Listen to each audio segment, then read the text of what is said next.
And recording. All right, thank you. All right, we welcome the public to this meeting of the Sequoia Union High School District Board of Trustees. And this is the introductory open session before we recess to closed session. And then we will return to resume open session at 6 o'clock. At this point, we welcome any public comment on matters pertaining to closed session. And at this point, we do not have any attendees present. We do not have any hands up. There are no comments pertaining to closed session. And so we will go ahead at this point and recess to closed session and resume open session at 6 o'clock.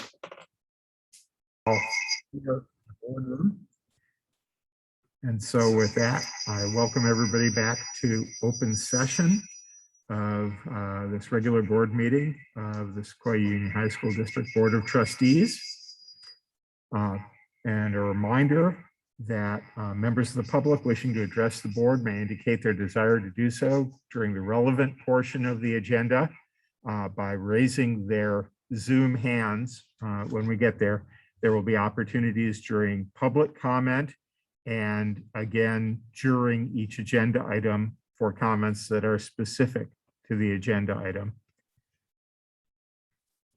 Okay, and with that, I think we can proceed into a roll call. Ms. Loiza? Student trustee Stead. Here. Student trustee Osuna. Trustee Thompson. Here. Trustee Stevenson. Here. Trustee Ginn. Here. Vice President Dubois. Here. President Sarver. Here. A quorum is present. Thank you. All right, so we move along now to the approval of the agenda. Does anybody wish to make any changes to the agenda or motion for approval? Assuming nobody has changes, I move to approve. Second. Okay, all those in favor? Aye. All right, the agenda is approved.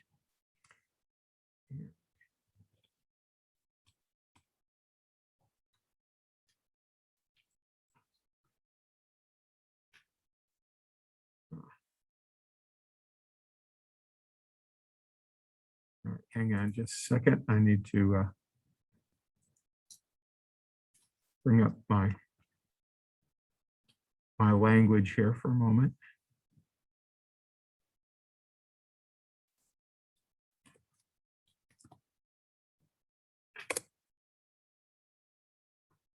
Give me just another moment here.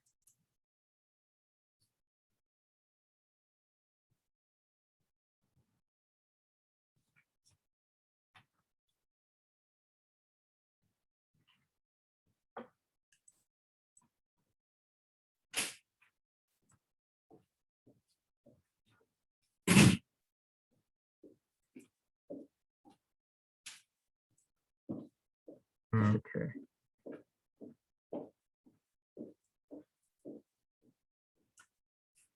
All right, in closed session tonight, the board by a unanimous vote of 5-0 appointed Barry Schimmel as the interim assistant superintendent of human resources and student services. The employment agreement between the district and Mr. Schimmel will be presented to the board at the next regular board meeting.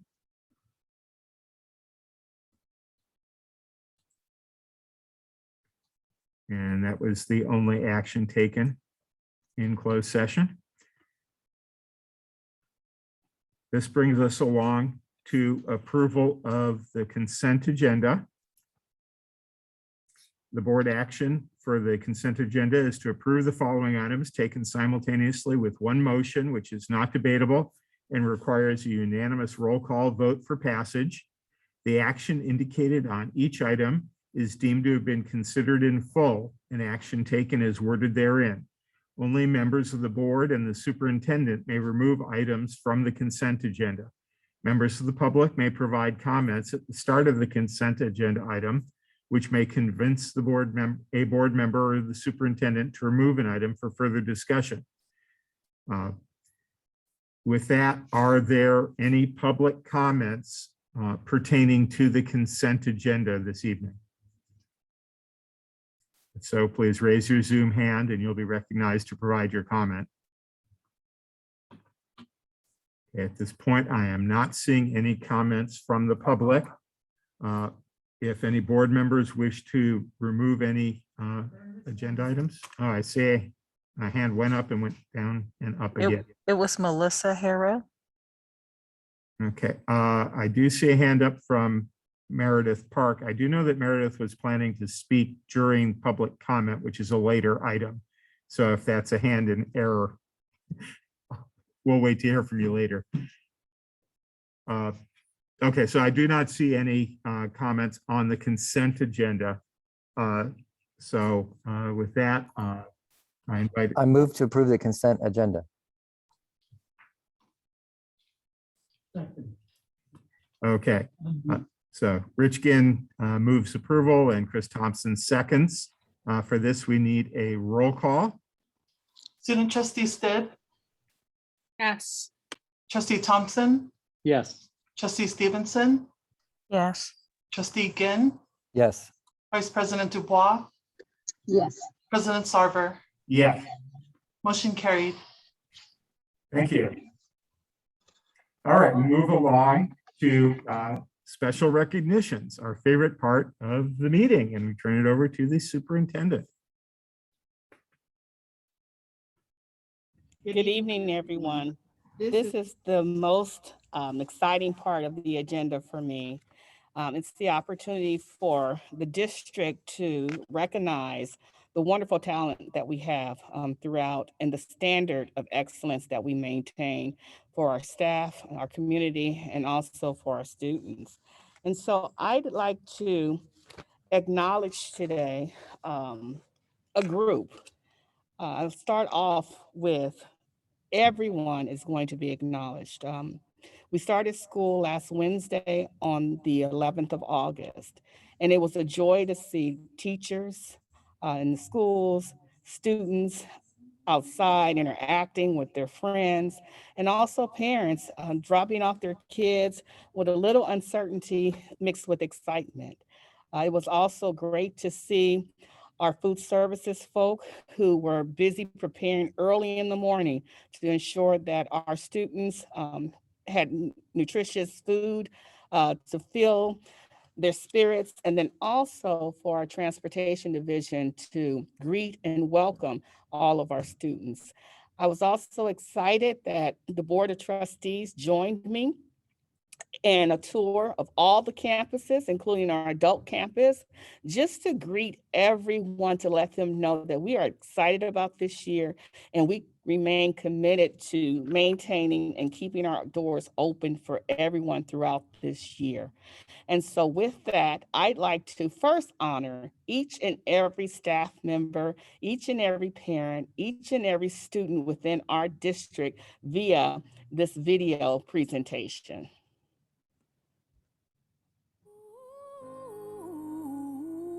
Mountains, we gon' walk it out and move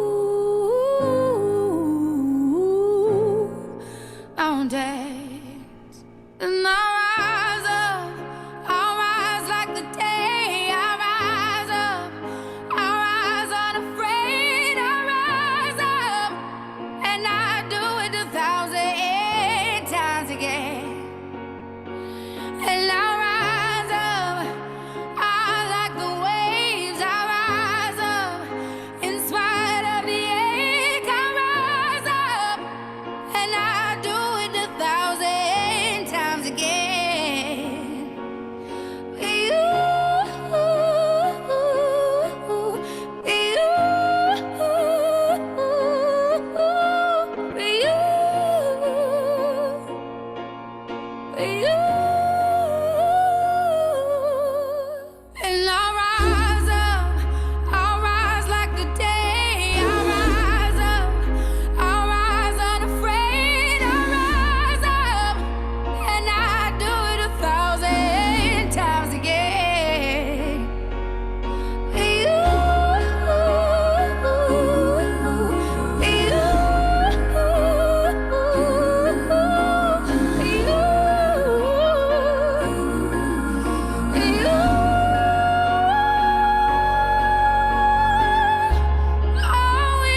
and excellence continues to be our baseline. I just would like to congratulate each and every one of you. We will continue to rise up against this pandemic, and we will show how strong we are by our persistence and also our commitment to education and to one another. So to that, I congratulate each and every one of you and thank you for your service, and students, thank you for your commitment.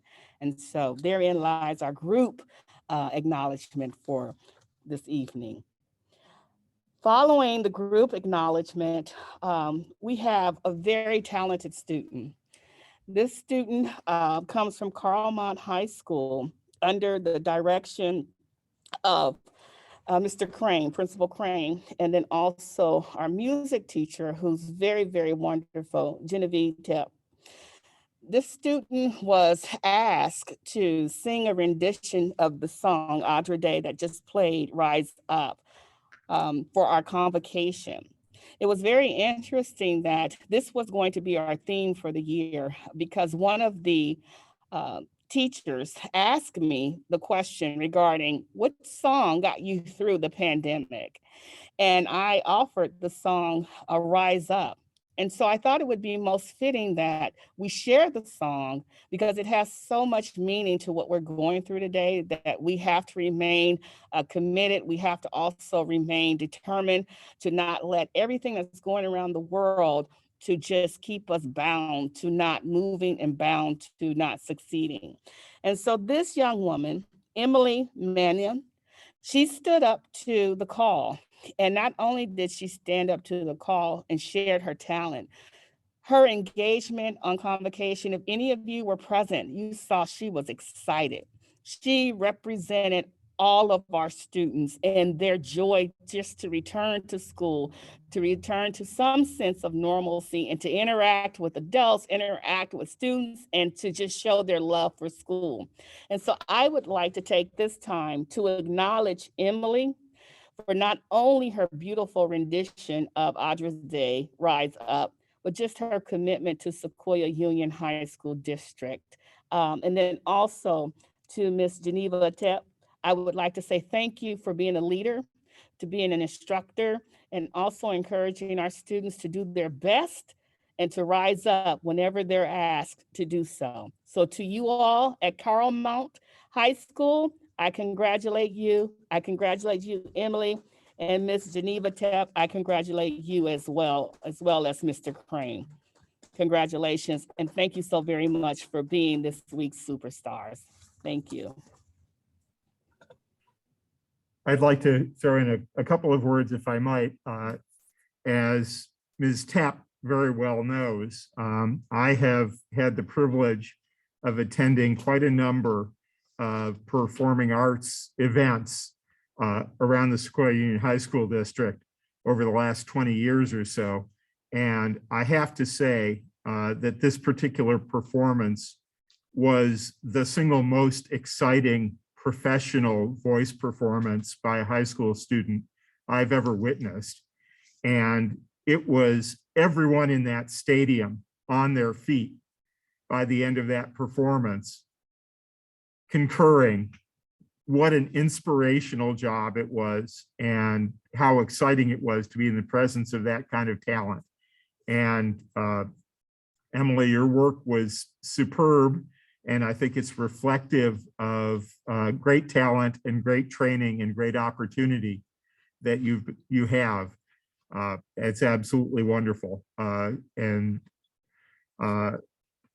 as you know, I have been a large champion of the performing arts in our district. And I was excited to really have this just strong impression made of how important and valuable it is as a core part of the educational process. Just wonderful. Thank you for that. Also, I would like to take a moment here to acknowledge and thank Dr. Williams for your leadership in not only making a point of getting out and touring every site in our district on opening day, but engaging the board in doing that. Although we all like to get out onto the campuses and work to find individual opportunities to do that. We have not had that kind of hands-on commitment to our sites and our students and our staff in past years. And it really sets a tone of how we're moving forward, about which I am deeply excited. And it was an inspirational day to me. It gives me a very strong anecdotal sense of what we are likely to hear as we go into the return to school presentations going on. And with that, I would like to segue, because I've just gotten a note requesting something about the agenda, which I know we have approved, but I'd like to propose an amendment that we make sure that the report on the opening of school is actually our first information item this evening. We have a lot of staff from all of our sites prepared to talk to us, and I'd like to do that forward. So with agreement from the board, I'd like to make that change, and I'm seeing nods around the room. All right, so let's do that. Before we get there, let's move on to our student trustee comments. And I see Isabel Steed is here. Thank you. So I would say, like my fellow students, I'm adjusting to normal school for the first time in 18 months. And I would like to use this moment to recognize and give thanks for all the mental health support available to our students. And I hope that as the year goes on, more support will be added as students continue through this difficult time. And also more academic support is added as we begin to face the learning loss that has accrued throughout the pandemic. I would also like to thank every staff member and teacher throughout the district, especially during this back to school, for working so incredibly hard to, get us back to a more normal education. Thank you. Thank you. Okay, our agenda item 10 is comments. We'll start with comments from the American Federation of State, County, and Municipal Employees, known by the acronym of AFSCME.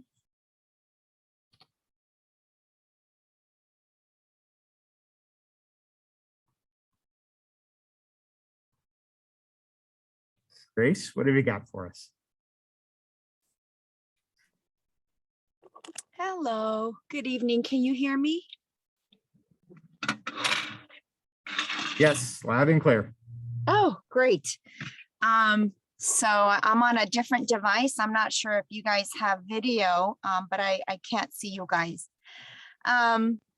Welcome everyone. Has been very busy, very exciting to get back. I see Dr. Williams busy also getting her house in order.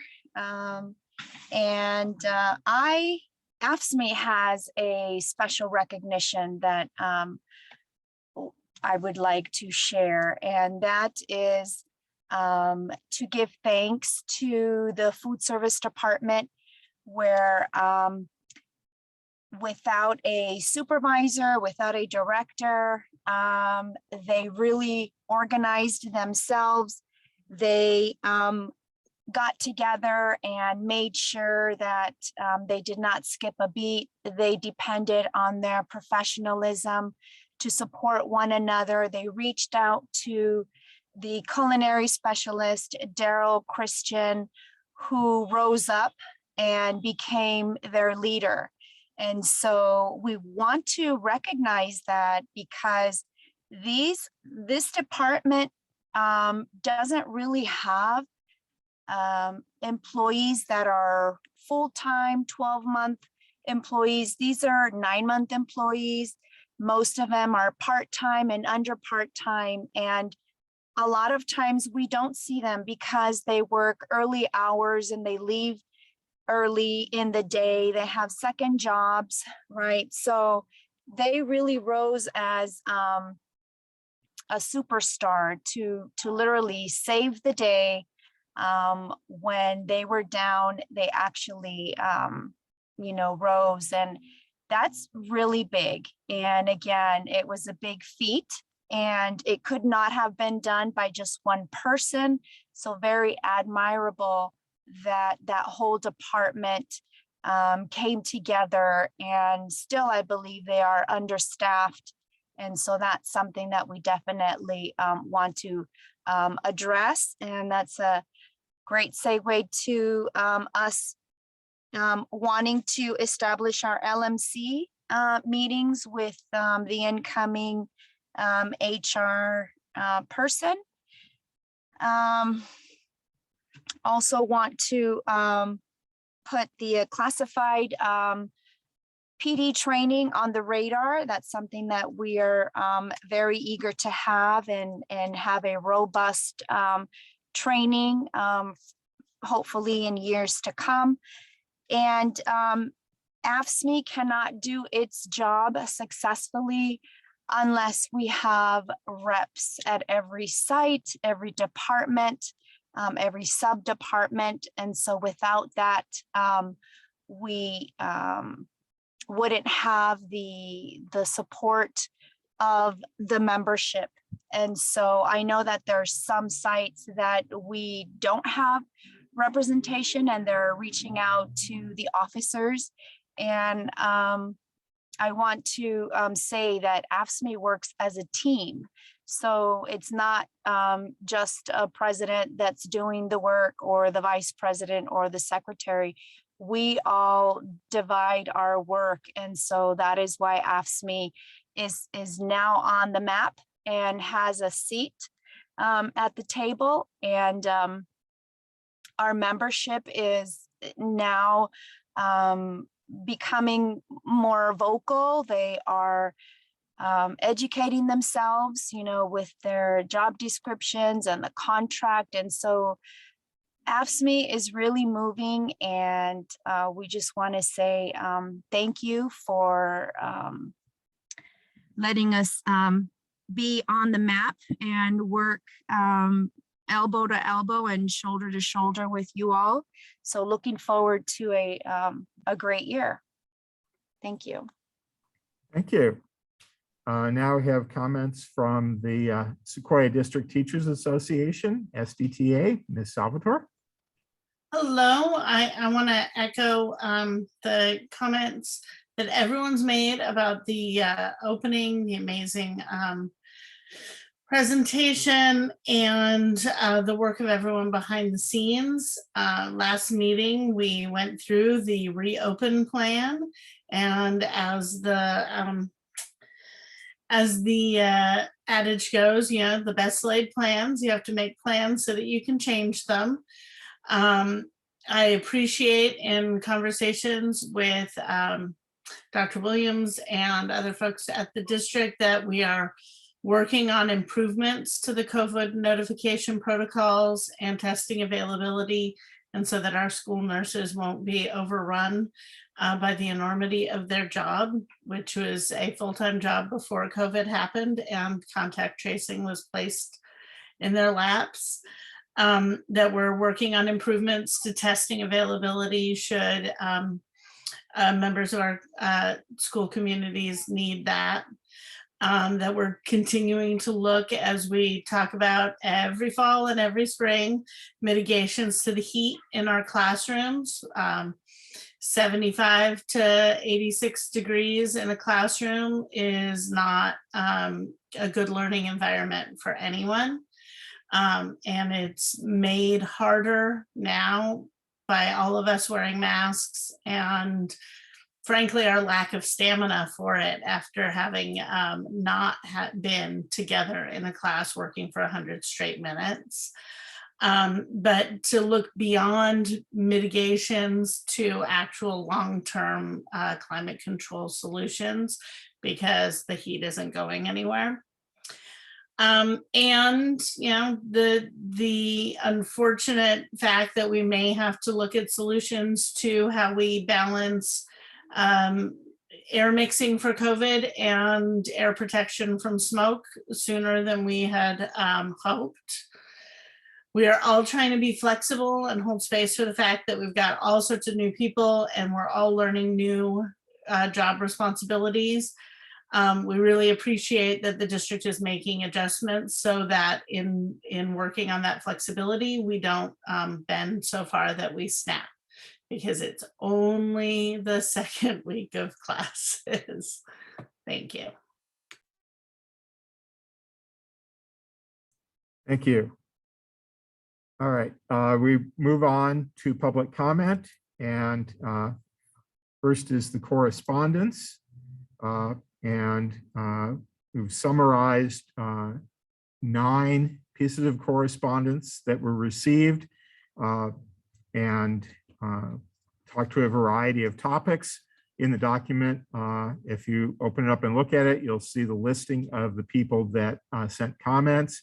And to quickly go through, there are requests that the district improve COVID protection for immunocompromised under-vaccinated, improving ventilation in restrooms, aggressive quarantining of close contacts, continued cleaning of shared surfaces, use of disinfectant spray, and recognizing that we are not in a quote post-pandemic phase yet. Thanks for calling out the Sequoia Adult School for inclusion in board goals. A request to please require vaccinations as soon as possible. A statement that Sequoia has been slow to respond to a request for data regarding data grading distribution, and that when the data was received, it was anonymized, and confirmed the belief that grading practice vary by class and teacher. Next, a 4-year calendar of main Jewish religious observances has been sent to the superintendent, to principals and school board presidents throughout the area to help school districts manage scheduling conflicts. Next, the school transportation team at Redwood City Together has been building and refining a website for student Samtrans ridership at getonthebusredwoodcityrwc.org. Sequoia District families should visit that website and learn more about bus routes they can use instead of driving students to and from school. Next, families with immunocompromised students need more information and more options to keep them safe while they continue to receive a rigorous education. Some courses, such as Calculus BC, French 2-3, Algebra 2 Trig, are not offered in independent study. Request for the district to please provide daily COVID dashboard reporting number of cases, no private data, but numbers on each campus along with trends, and also independent study versions of all classes offered in the district, or hybrid options allowing students to take some classes through independent study and others in person, or Zoom broadcast from each classroom so the teacher can teach their to their in-person class, but those students who have to be at home can follow along. And with all of that came thanks to the entire Sequoia staff for their hard work to open the schools and support students. Please ensure that there is weekly student, teacher, and staff COVID testing at all sites. And please offer things like breathing breaks to students who need it after time in masks. Please extend the time available to select the pass, not pass option to replace D and F grades from the 2021 school year. The students who need it most often come from families most challenged by internet connectivity and complex paperwork. This process also adds another layer of responsibility for SUHSD staff. Please think of that. Thanks for so much hard work to make the start of this school year as successful as possible. Okay, with that, we can move on to public comment. This period is for speakers wishing to address the board on matters not other places on the agenda. Please raise your electronic hand in the Zoom platform. All speakers are requested to state their full name and affiliation with the district, if any, at the beginning of their comments when they're invited to speak. Board policy ordinarily limits the time to be devoted to public comment to 10 minutes overall, with individual speakers ordinarily limited to 3 minutes. If the board decides to expand the amount of time to be allocated to public comment because many speakers wish to address the board. The board may reduce the time allocated to individual speakers to 2 minutes or to 1 minute as appropriate in order to permit more speakers to comment. The board will announce the amount of time to be allocated to each speaker before comment begins. It'll be displayed on the Zoom screen. Please be advised that board members cannot respond to comments regarding matters not listed on the agenda. Okay.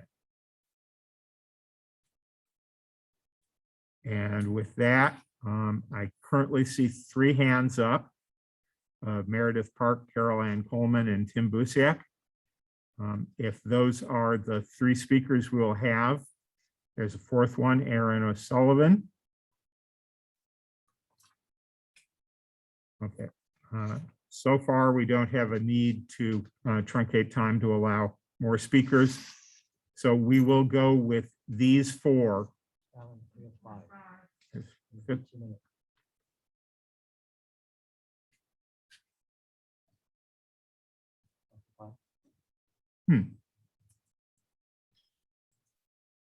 I'm saying 4. Okay.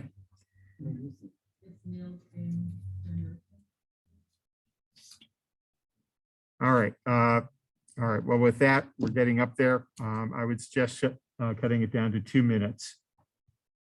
And we'll go with that list. All right. And I believe the first hand I see up is Meredith Park. Good evening, and thank you, trustees. A warm welcome to our new superintendent, Dr. Williams. I'm Meredith Park, volunteer with Redwood City Together's Safe Routes to School initiative. I'd like to briefly share information about a program to get kids to not only walk or bike to school, but to also consider riding public transit. Many kids simply live too far from school to walk or bike, and transit's a great way to get cars off our congested roads, to reduce emissions that are detrimentally affecting climate change, as we've recently seen with wildfires, and to build youth independence. We've created a website to link Redwood City schools, including Sequoia and Woodside, to existing Samtrans bus routes, along with any walk or bike maps which are available. We intend to keep adding information, particularly for Samtrans routes, which may change as a result of the Reimagine campaign. Please check out our website at getonthebusrwc.org, and please let us know if we can provide any additional information. Thank you very much.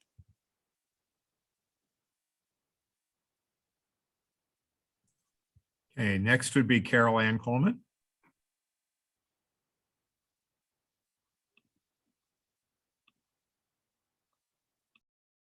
Can you hear me now?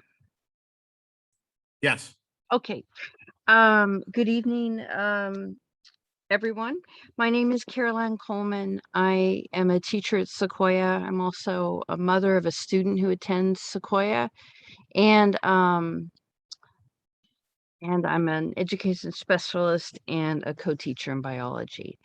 I just wanted to gently remind, we're trying to encourage our students to, I'm so proud of all the students that I've seen. I want to also say a warm welcome to Superintendent Williams. It was a pleasure meeting you. And I just, the word learning loss for me personally, as a person also with 2 learning disabilities, is a trigger word for me. And I think that I also speak for a lot of students. Can we maybe focus, instead of saying learning loss, and look at things as a reset? Students didn't plan for the pandemic. I don't think anyone did. And it gives that pressure that, oh my gosh, I have to do more. And if I could give a medal to every single student that has attended school, that has tried to attend school, and all through summer school and through distance learning and shelter in place, I would give them all a Medal of Honor, some kind of cool gift card, and let's just focus on reset and not loss. Thank you. Thank you. Next will be Tim Busiak.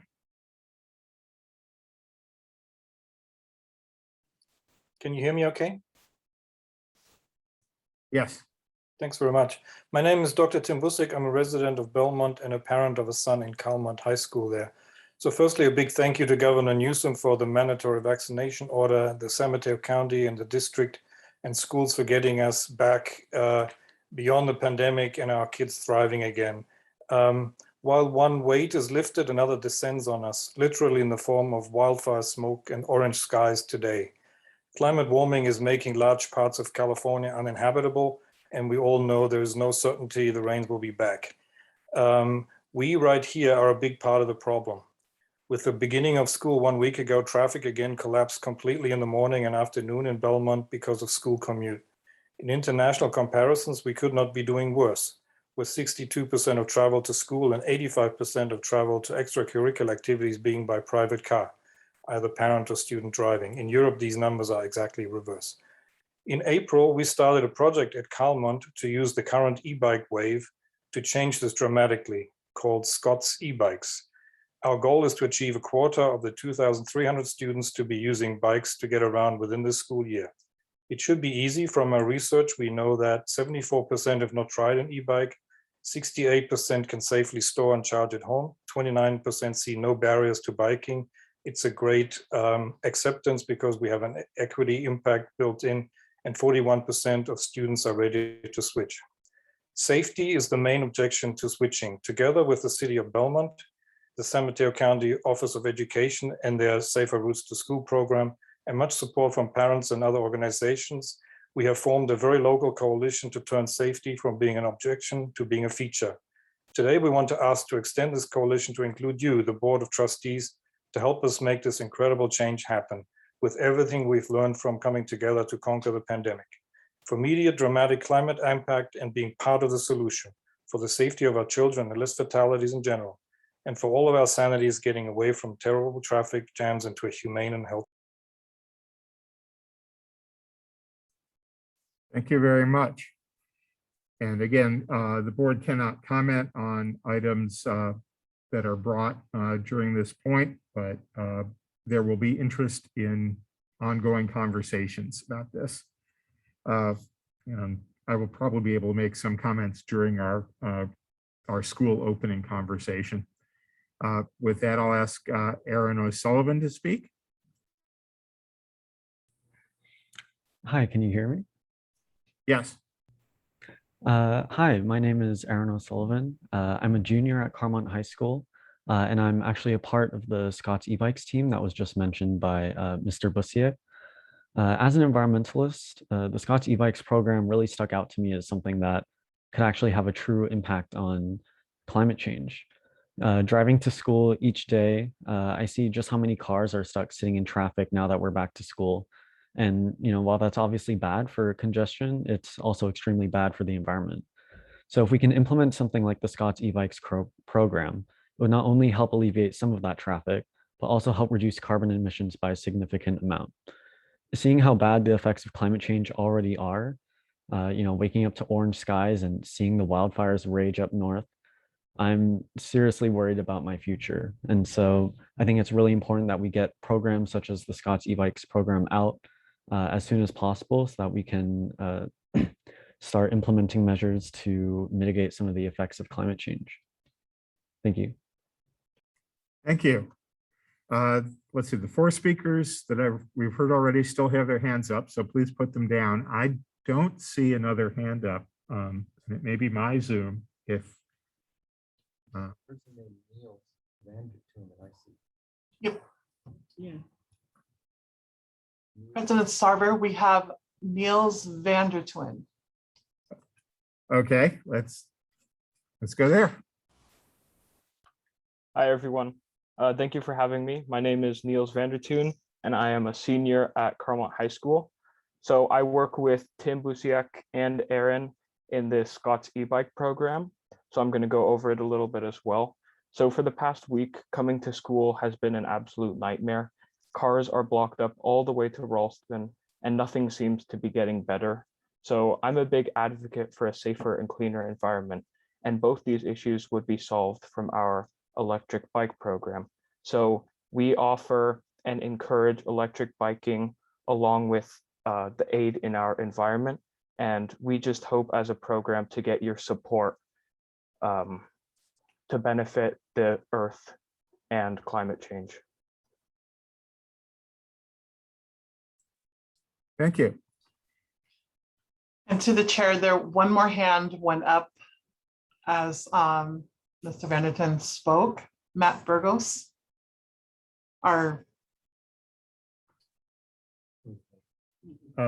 This is another Paramount student that, yeah, let's add that one more.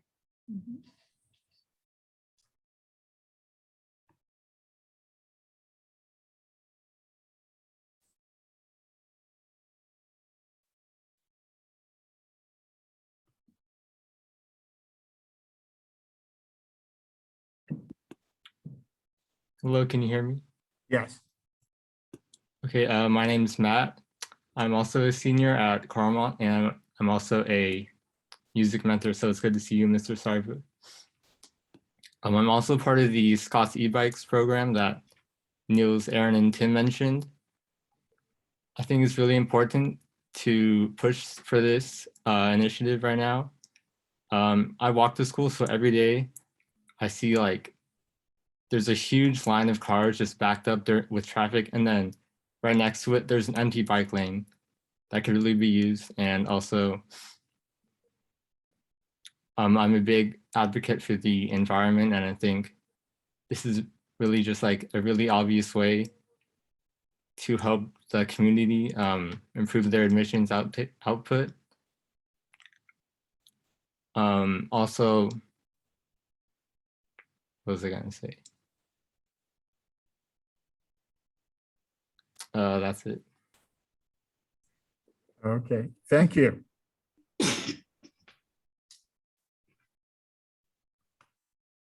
Okay, this concludes the public comment for general public comment, and we'll move on to our information items. And we'll begin with 12.2, the report on the opening of school.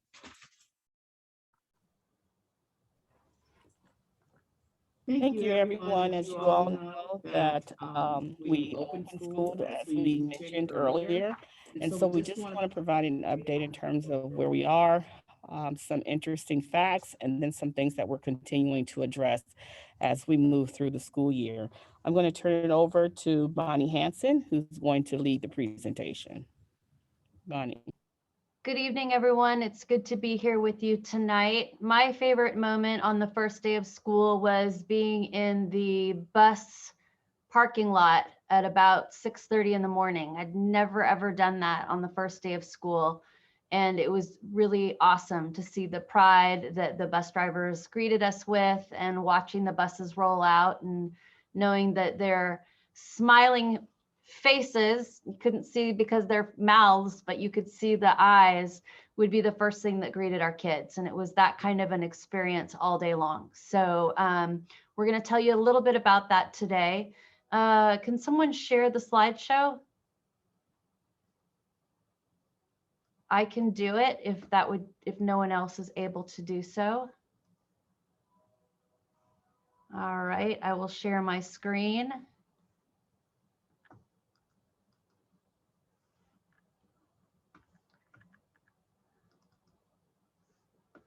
Go into present mode. And we are, like our students, so very, very happy to be here. I'm going to tell you a little bit about attendance on from the first 5 days of school. So we don't have today's finalized yet, but you can see that district-wide, we have over 90% of our students attending. And then you can see the breakdown at the individual school sites. What's really impressive about this data is that it's from the first of the school year, and it does not yet have removed from it any students who are no-shows. So our kids who moved out of the area over the summer, and probably in some cases last year, and have not yet been dropped from the books. Freshmen who ended up going to other schools and never reported to us that that was what they were going to do, et cetera. Sorry, Bonnie. Just, I think if you have, we're still seeing your opening slide. I don't know if you've. Okay, hang on.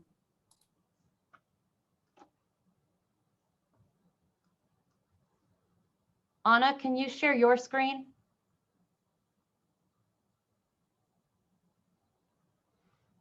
Or Laura?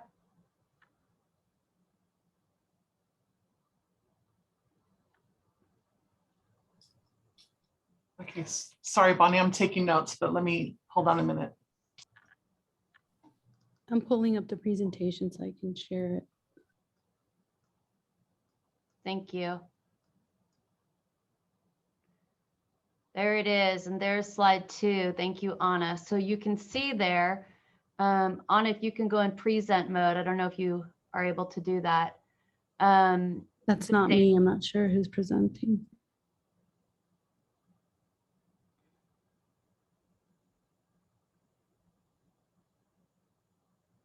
I can present. I have it. Just one second.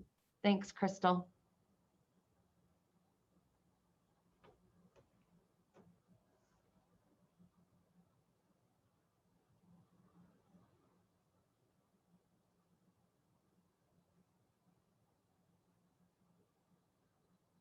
And then we're on the second slide, please. Awesome. Thanks so much, Crystal. Data for the first 5 days of school. These numbers compared to past years are extremely positive. If you look at our daily average attendance in general over the course of the year, the fact that our students who moved out of the area, freshmen not coming to us this year, are still counted in these numbers, it's very high percentiles for the time of the year that it is. That will be being cleaned up until mid-September. And then the data that you'll see for average daily attendance will be reflective of the students who are calling us their school this year or school district. You can look if you are interested in further information on attendance rates at the Sequoia Union High School District dashboards. And there is one for attendance. You don't have to take my word for it, but we were only supposed to take 1 minute per slide, and I just blew that out of the water. So without further ado, I'm going to hand it over to Javier. Good evening. Our health and safety update is similar to the last one, that we are continuing to require masks indoors for students and staff, anyone on campus. We continue to reinforce the importance of hand washing and respiratory etiquette. We continue to make sure that our schools are cleaned with EPA approved products and that we maintain healthy facilities. Our ventilation is still improving, or has improved, and we're still using that improved ventilation. But maintaining healthy facilities is especially after a reported case has been on campus. We take extra precaution to make sure that any of those areas are specifically cleaned. We continue to follow the guidance of all our local and state health departments, including the protocols established by the San Mateo County Office of Education in collaboration with the San Mateo County Public Health Department. And so we follow that guidance. We collaborate with them on every case and every close contact and part of that protocol.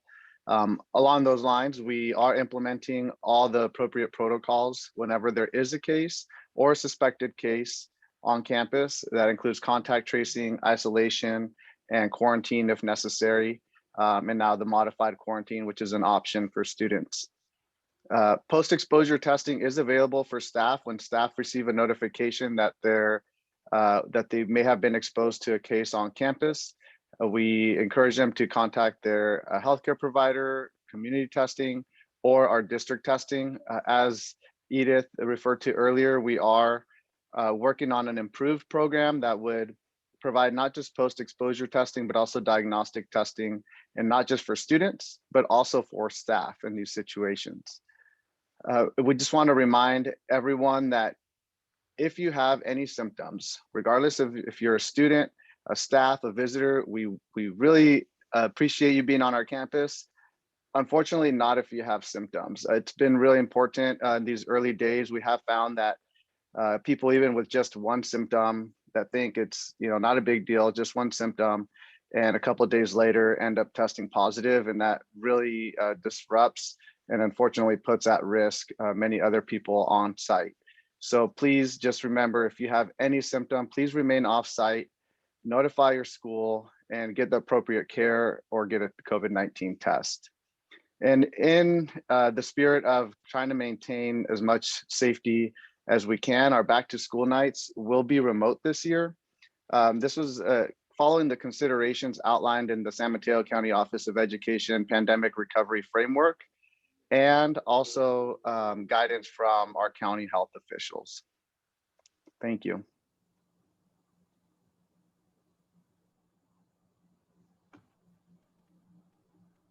Carl Mont. All right, good evening, welcome.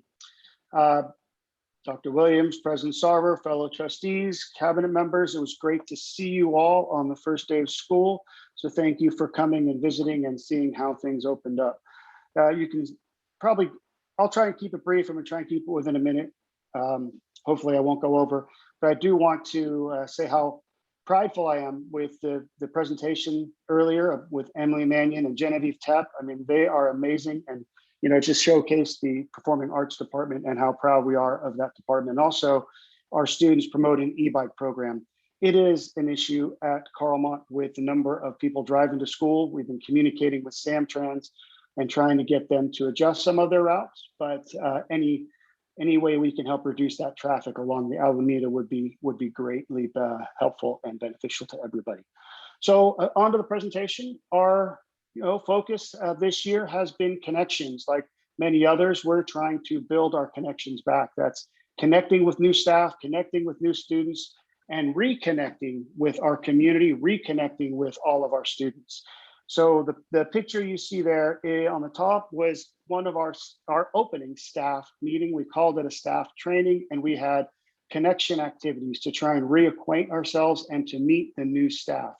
We started the year prior to that, August 3rd, with a meet and greet with parents so they can meet our parent support groups like CAF, our foundation, PTSA, and our boosters. So that was really important. Another picture you see there is of our freshman and sophomore orientation. We had 600 freshmen and 400 sophomores at 2 different times throughout the day.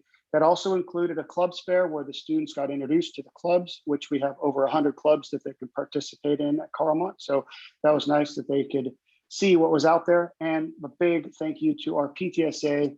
They barbecued 1,300 burgers for our students and staff during freshman orientation on August 10th. So big thank you to them. I said our focus was on connections because over the last 2 years, we hired 20 new teachers, and many of these teachers haven't had a chance to talk in person because of our distance learning and last year and over the 18 months. And then we also had 10 other staff over the last 2 years that's classified from our new plant manager, new IVP, and also paraprofessionals and other classified staff in those roles.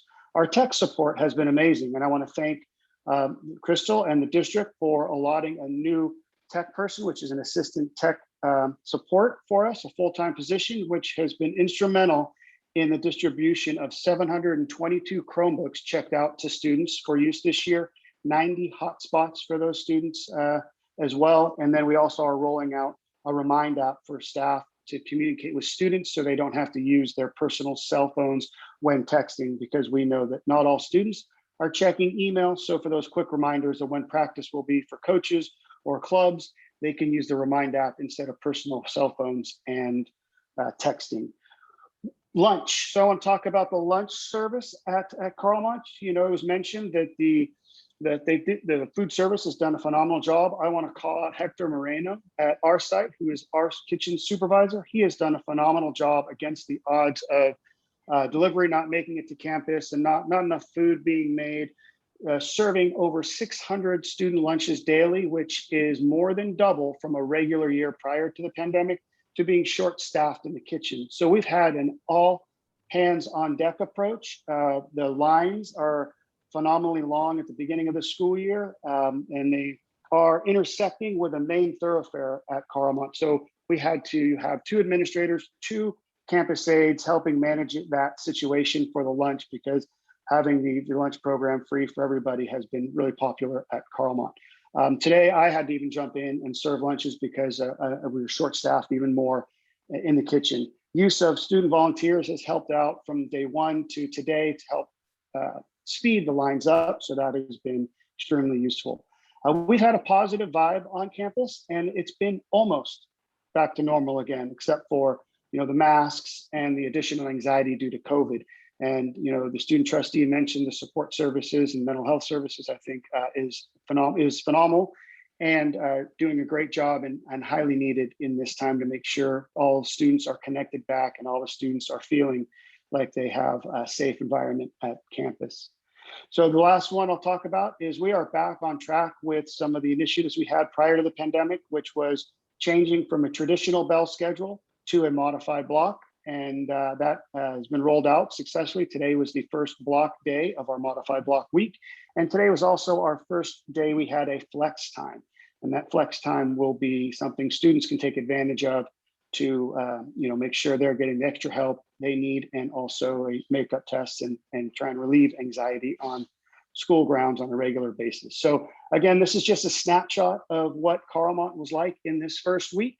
And those of you wanting to come back, I welcome you back to see how it is during lunch or any other time during the year. And these pictures are wonderful pictures of our staff and students, and you'll get to see them live with another visit. So with that, I hope I didn't take too much time, and thank you. Ralph Crane, you took 5 minutes. Let's multiply that by 8 schools. Ladies and gentlemen, if you can please keep it high level. I know we all have folks we want to give shout outs to, but after I messed up the start of the slideshow, we need to do that. Thank you, Ralph. Amika, go ahead. All right, good evening, Superintendent Williams, trustees and cabinet. This is a little picture of EPAA for the back to school excitement. We're really focused on building trust and healing for restoration. As we all know, it was quite something what we went through for the last year and a half. We started actually 2 weeks before school started with PD with our staff in our gym. And just to help people ease into what it feels like to be in one space, we focused on diversity and inclusion PD to heal and thrive. We're focusing a lot on this term thriving because we learned some good stuff last year that we want to put into action. We also spent some really quality time digging deep into project-based learning anchored in our graduate profile. Again, that was all the staff, including classified. How can they live and breathe the graduate profile in every single role, in every single interaction? We did some really cool human-centered design for equity work, talking about how we can communicate and be transparent in decision-making. And then, of course, there were the 2 weeks where we had the 9th graders in the morning and the 10th graders in the afternoon for Summer Bridge, which was all about the Bulldog Way and helping them kind of, recenter themselves on campus and be together. And then last but not least, we did change our schedule for the first 3 days back. So that was focused on that time in advisory. And we did have a little bit of an extra lunch that included ice cream, as you can see with Lupe holding it up with excitement. So we really just wanted to thank everyone for all their support. The little school bus that came to visit was such a great way to kick it off. And by and large, I have never, ever seen students more gracious and kind, and just, it's been such a beautiful thing to be back together. So thank you all. Thank you, Amika. Menlo Atherton, please tell us about your start of the year. All right, thank you, Bonnie. Our start of the year has been fantastic. Our students have come with a positive energy and brought life to our campus in a way that we've all missed. They've done a great job. I think we should all, our parents, our staff, our community should be really proud of our students. I also want to give a shout out to our staff, whether that be kitchen staff, custodians, paraprofessionals, office staff, teachers. I think we're all a little bit nervous, all a little bit anxious, but we've shown up in a big way for our students and had a great start to the year. So thank you. Like everybody in the classroom, we're focusing on connecting students to each other in the school experience, whether that be getting to know you activities, working together to complete a task, even working together to start some essential question in a class. We're also supporting that transition outside of the classroom.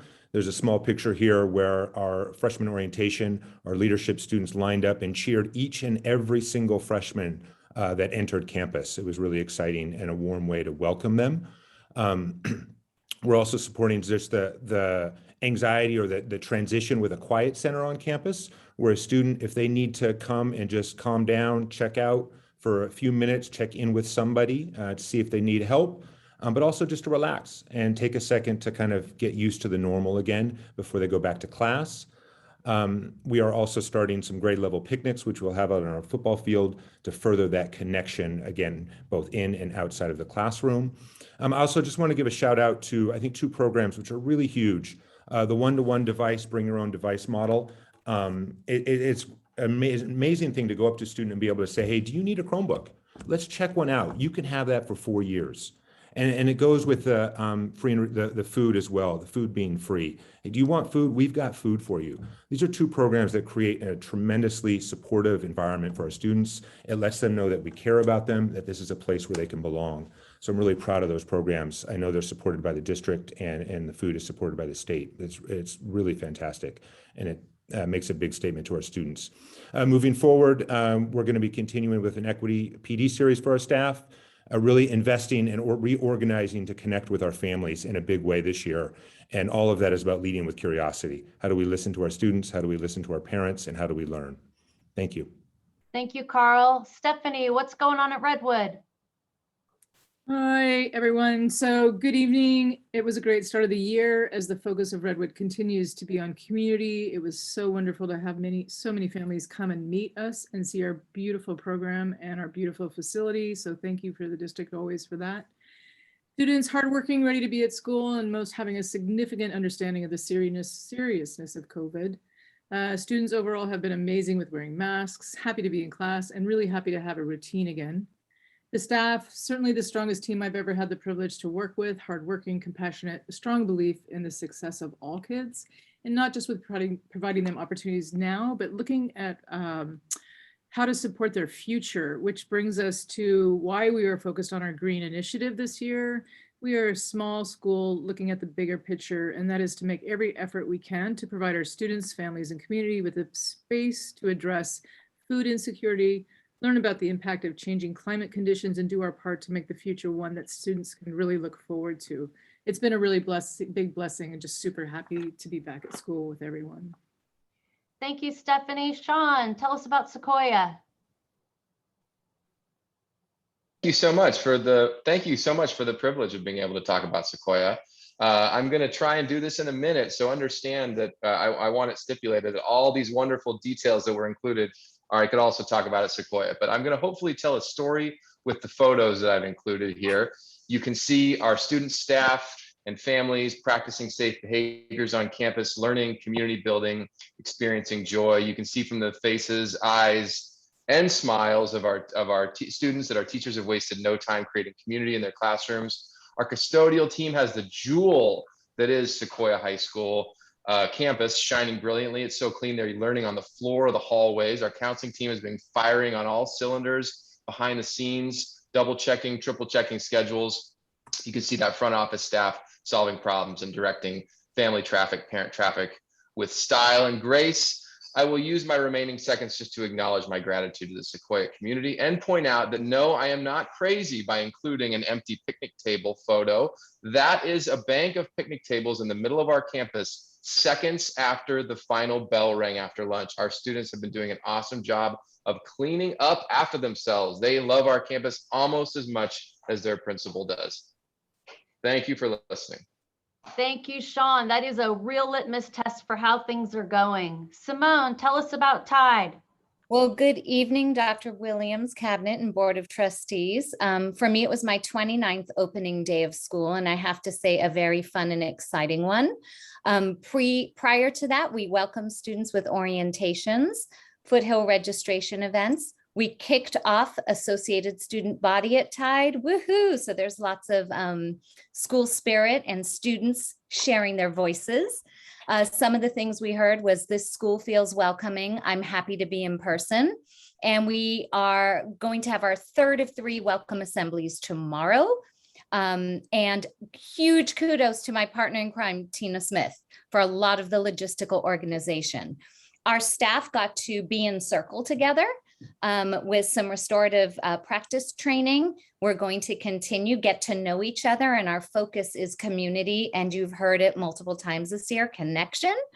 And then we are seeing things already like thinking like a scientist, student perspective matters, Nucleus 2.0, where our teachers gave input into re-envisioning what the advisory is for students. And the entire Tide staff, from the classified to certificated, to the amazing tech support from the district technicians, to the support all around, are working awesome. Everybody has just been amazing. And with that, a shout out to the parent organization.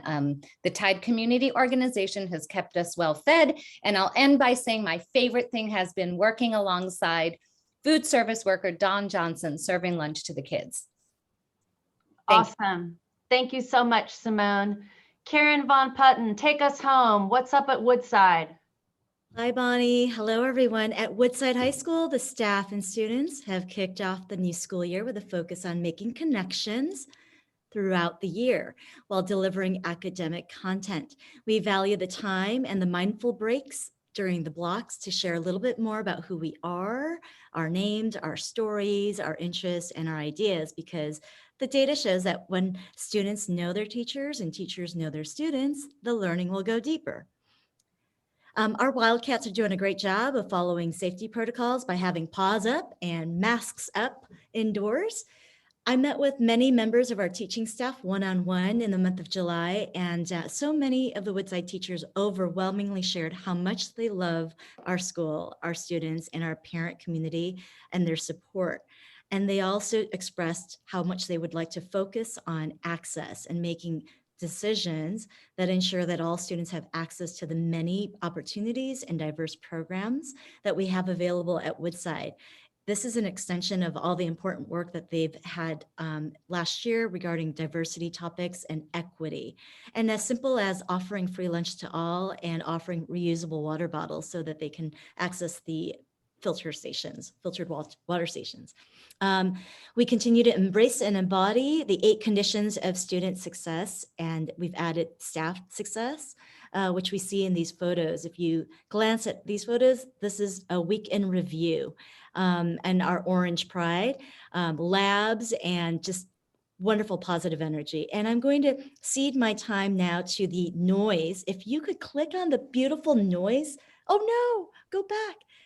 It's our jazz band, because I asked our teachers to welcome back the noise that we missed so much in a year and a half. And our jazz combo students welcomed our staff at our first meeting with a beautiful jazz ensemble. And we just welcome kid noise. Thank you, Karen, so very much. Kudos to all of our principals. That's it for us.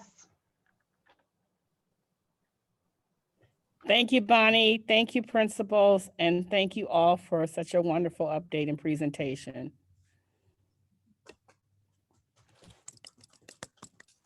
Okay, before we invite board comments, I do see one hand up from the public. So let's hear from Greg.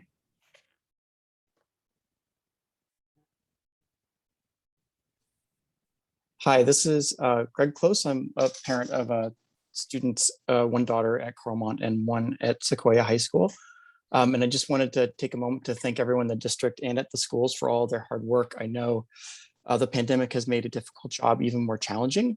But one item I think still needs to be addressed is the transparency of information about COVID cases. And I just wanted to know if the district will be providing those case numbers for the district as a whole and for individual schools, so that we can see whether case numbers are increasing or decreasing, given that families with medically fragile students need that data to make informed decisions. I know that there have been some cases reported, but it doesn't seem like this is really flowing to the public, and that's just concerns me a little bit, since information is very important to make educated decisions. So thank you again for your help and support. Thank you. And I know the superintendent can have some comment on information and what we're going to be seeing going forward. But now I'd like to turn to other board members for comments, questions, any additional detail.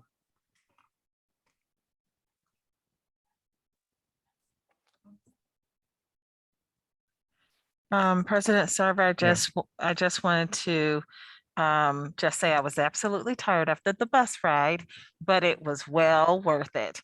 And I sent Dr. Darnese some information.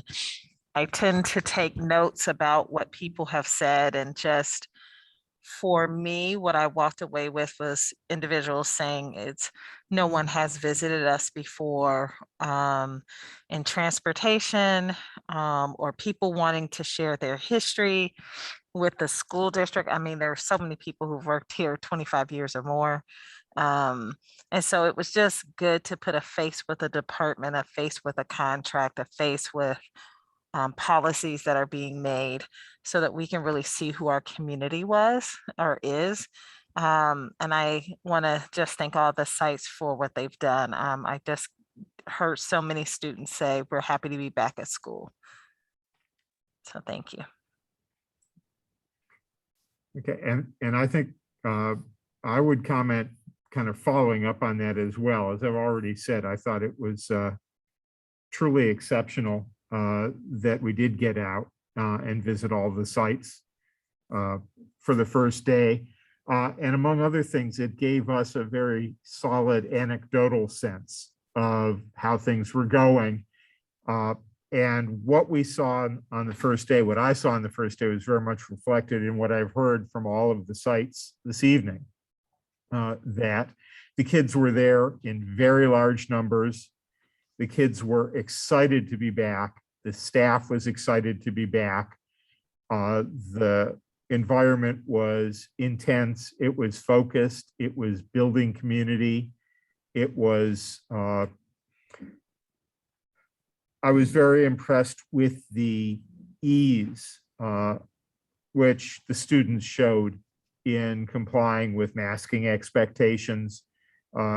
We saw what looked like a school environment that simply was doing what needed to be done in the times of pandemic and keeping safe, but that the focus on being back at school and the joy of that was overwhelming. And I think I heard that from every site. I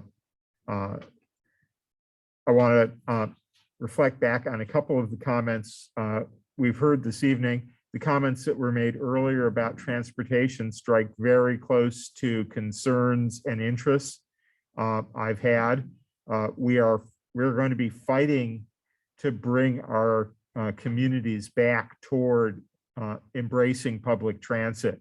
And we want our schools communities to do everything we can to be encouraging our students to get back on the buses and get out of cars.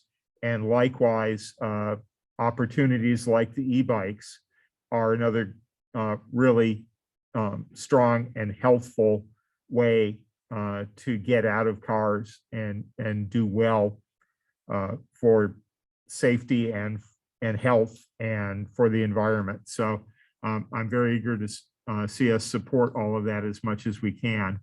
I also do think it's important that we as a district be as transparent and informative as we can be with information about infection rates, vaccination rates, when we are able to have numbers like that and share them, those sorts of things, so that our community can really know what is going on. Obviously, we can't take any of that down to any kind of a level that compromises privacy, but in terms of understanding the scope of impact, I think we want to share that as much as we can, so that we can know how we're doing, we know what we need to do, and the community knows how it's going and has a clear sense. As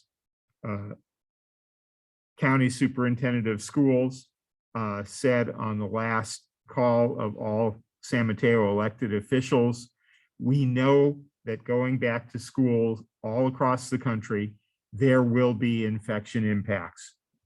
What we are doing is everything in our power to minimize it, to maximize the safety of students and staff, and to keep our communities as safe as possible.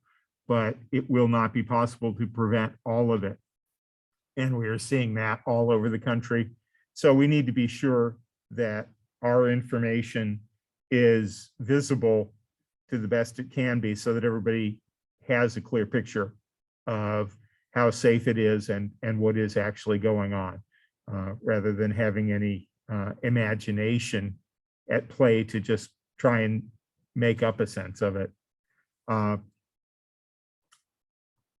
With that, I see that Isabel has her hand up, and I'd like to hear from Isabel. Yeah, I was just going to ask, based on what you were just saying, do we know how many cases have or exposures have been since the start of school in our district? Isabel, yes, we do know. We have a calculation of the number of cases, and the staff is working now on an appropriate way to share that information with the community. And so in the weeks to come, we will unveil and share a system of reporting so that everyone will be aware of what the risks are, and then also the number of cases that we have, and then also our mitigation efforts as a district and what we've done in accordance to the guidelines presented by the California Department of Public Health and also the San Mateo Department of Health as well, and Department of Education. So thank you for that question. And also to the parent, thank you for that question as well. And we will be providing that information.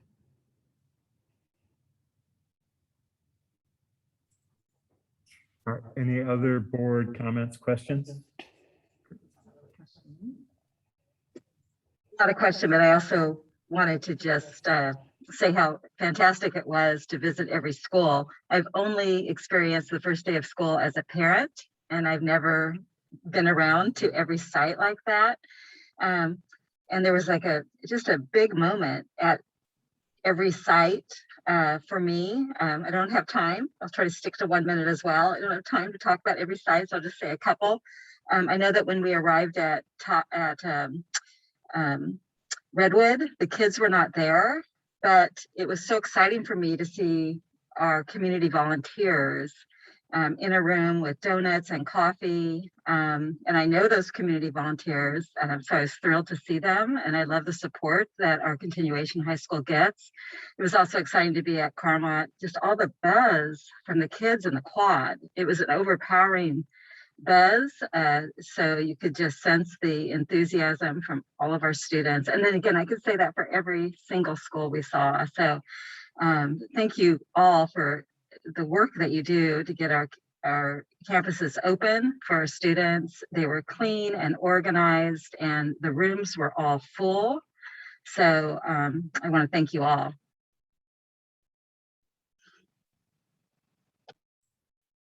Okay. And not seeing other comments coming up, thank you to all, not only for the great report, but for the great work that resulted in this first week. Excellent.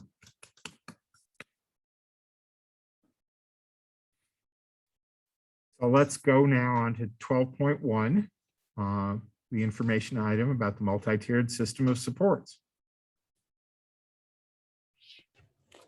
Thank you, President Sarver.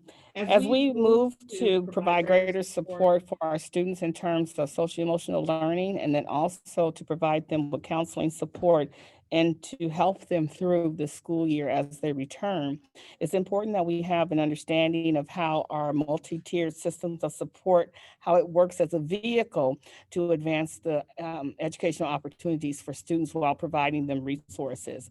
And so this evening, we're going to have an update from our director, Jarrett Dooley. I will turn it over to him, and he will present some information regarding our progress around MTSS, as we call it. Thank you, Jarrett. Excellent. Thank you, Dr. Williams, President Sarver, trustees of the board, and members of the public. Our MTSS coordinator, Shana Kirishima, and I both have the pleasure of presenting an update to you tonight on the implementation of the district's multi-tiered system of supports, otherwise known as MTSS. We will refer to MTSS throughout the presentation, but just so you know, it stands for Multi-Tiered System of Supports. And as a reminder, MTSS can be defined as an organized, well-structured, and leveled system of interventions and supports that meets the academic, social, emotional, and behavioral learning needs of all students.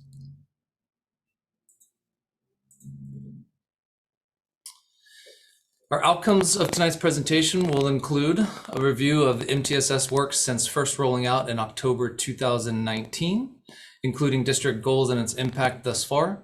Where are we now with this implementation, connecting the past with the future, and collaborating with our school sites across the district?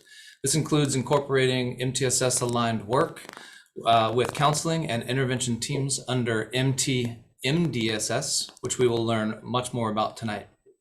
And lastly, how will the work be carried out, as the typical full implementation of MTSS is 3 to 5 years. So where have we been? Well, the district began this work by aligning academic, social, emotional, and behavior domains under an umbrella for all students to access tiered interventions directly tied to their need. This began with the support and collaboration of the San Mateo County Office of Education's MTSS cohort model, aligned to State of California's MTSS framework.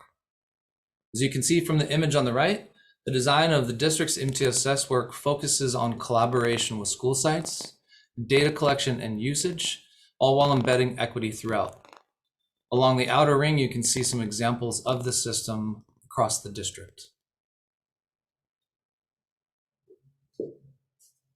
We see here the district's goals, as well as the local control accountability plans, otherwise known as LCAP, LCAP goals related to MTSS, which include goals 2, 3, and 4. Goal number 2 focuses on achieving equity in all practices. Goal number 3 is the direct implementation of MTSS. And goal number 4 is providing successful outcomes for students in alternative education pathways.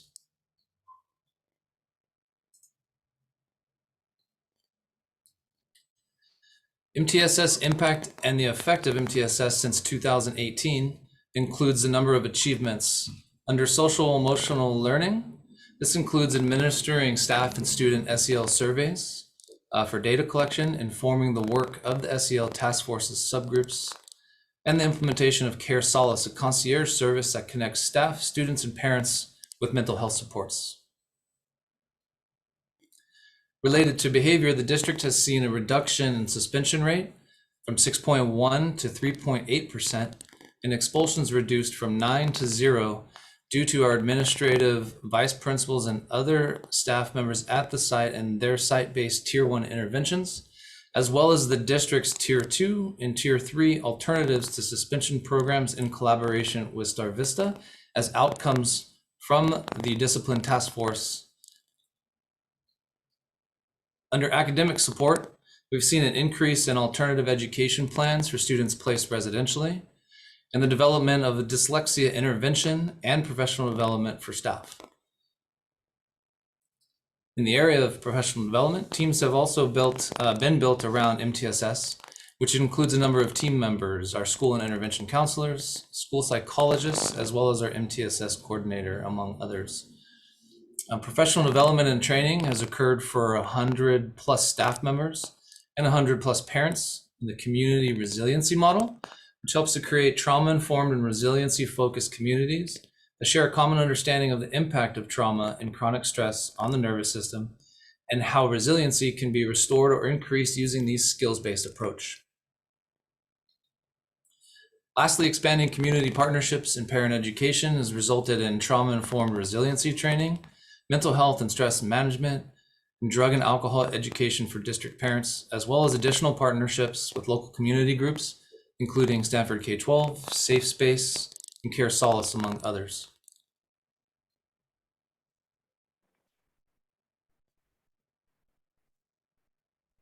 All right, so where are we now?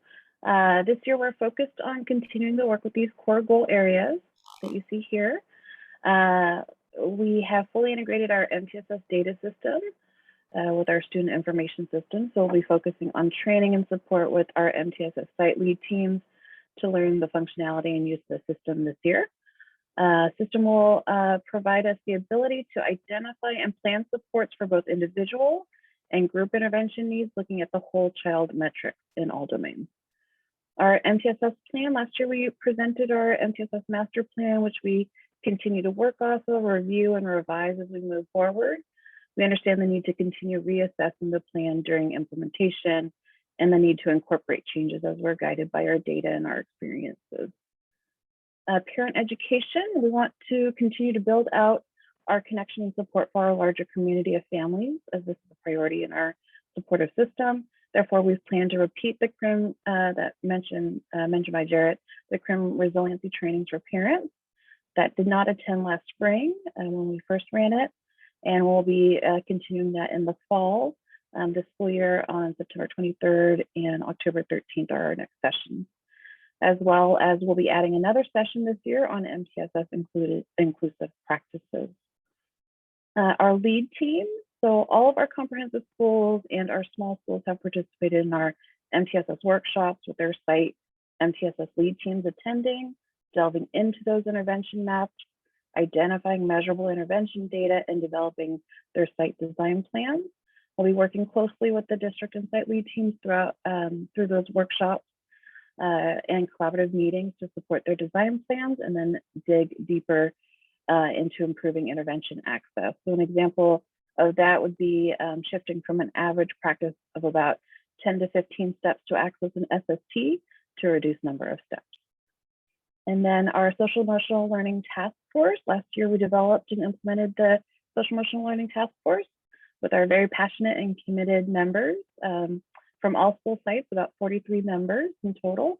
We're going to continue with that momentum of our task force from last year and keep delving deeper into mapping out our SEL framework, social emotional learning framework, improving our mental health access, developing our SEL course of study, supporting our SEL pilot teams and their delivery, and then continuing to gather that SEL data to address student and staff social emotional needs.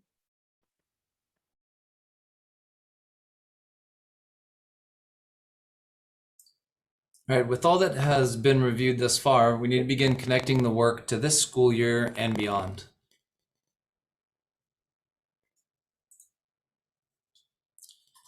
To move forward, we plan to strategically organize and streamline our support structure for this work across the school district.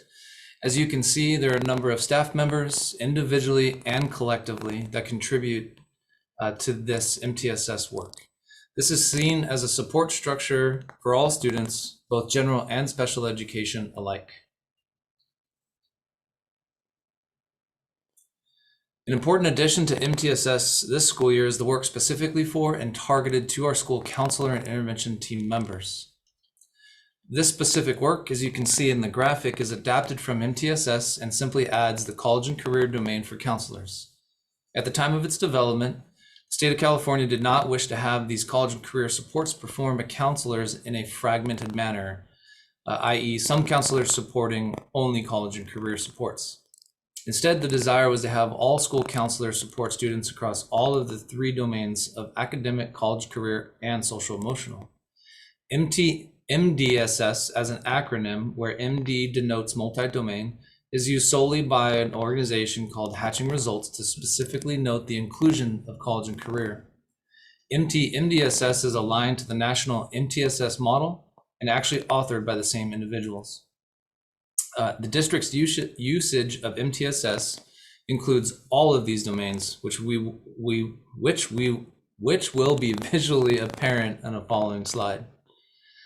Under our 3-year contract with Hatching Results, this work has already started as our teams collaborated in May 2021 to discuss the role of today's school counselor, introduce and discuss MTSS, including college career domain as it relates to their school counselor work, and plan for the 2021-22 school year for in-person learning. 98% of our participating staff stated they would agree or strongly agree that the learning was engaging and that they would also recommend the Hatching Results professional development to others. This high percentage of buy-in and support for the work ultimately led to the funding under the district's LCAP under goal number 3 for MTSS implementation. This professional learning 3-year plan continues on September 9th, with a total of 6 professional learning sessions happening this year. This will include various site and leadership consultations, coaching, site visits, the development of a school counseling program handbook, and a counseling program Qualtrics survey.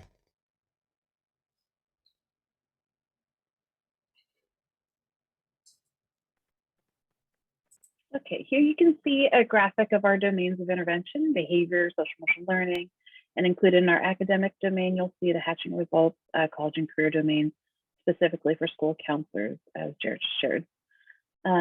Additionally, you'll see our graphic of interventions tiered by levels of intensity.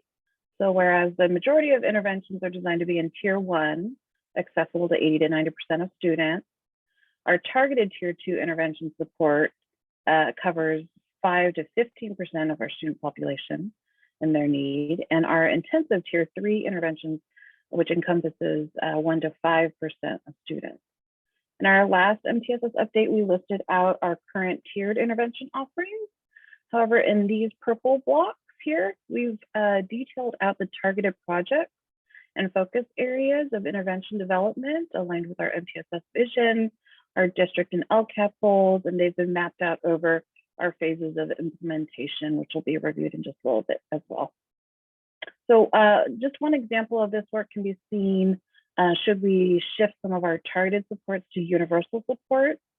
An example would be, it could be seen by looking at our mental health and wellness referral data from last school year, where a self-referred student seeking counseling support for experiences of sadness, it's about 12.9% out of our 3,397 students that were referred for mental health at the time, or last year. In our proposed SEL project, and eventually, hopefully, a course of study embedded in the day, the student would be able to receive support tools for self-awareness, self-management, social awareness in relation to their experience of sadness.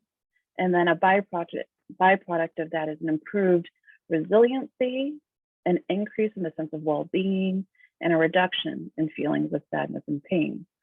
So by being part of a regular SEL Tier 1 delivery, we essentially shift the intensity of need for support to be support that is regularly delivered, normalized, and reinforced by peer and adult community connections.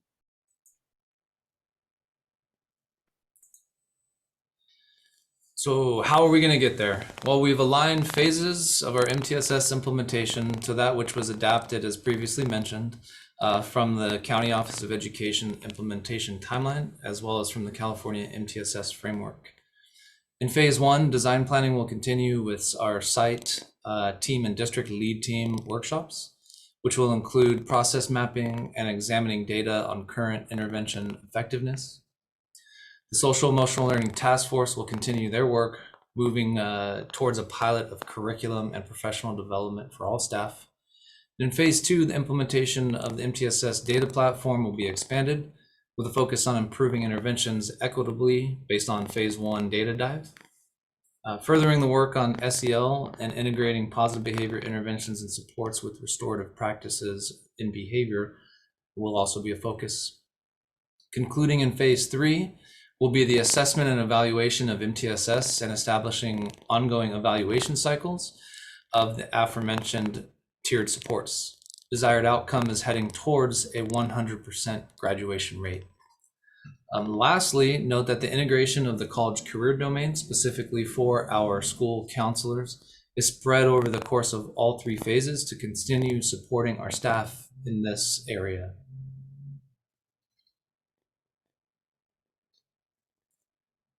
And finally, a huge thank you and shout out to all of our district and most importantly, our supporting school site staff members who support and have implemented MTSS in its early stages. Thank you to Dr. Williams, Cabinet, and the board for continuing to support this ongoing focused and targeted work so that all students have access to tiered supports tied to their need in academic, college, career, behavior, and social emotional learning domains. Thank you.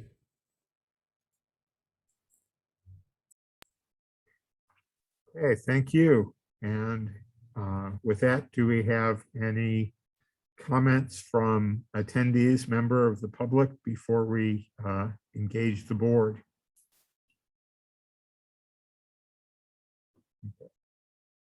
Seeing none, I ask for board questions and comments at this point.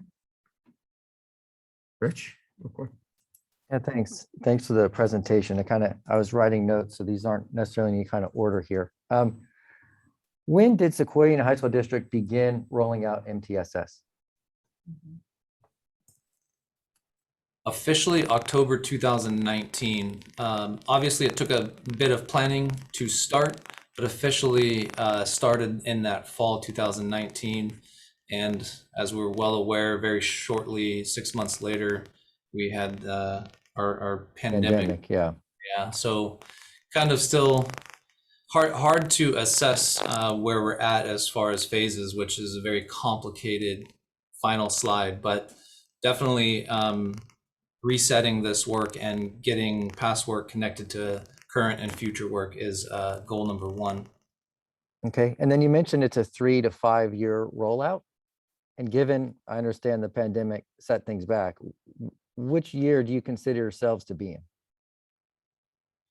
Ooh, tough question. I would say we did an assessment in one of our previous MTSS updates prior to Trustee Ganyu showing up, and we collaborated with the San Mateo County Office of Education with our assessment, and we did finalize all year one commitments, and we were in year two. So I'd say we probably need to take a step back and reset and focus at year two, just to make sure that we start the year on the right foot relative to this work.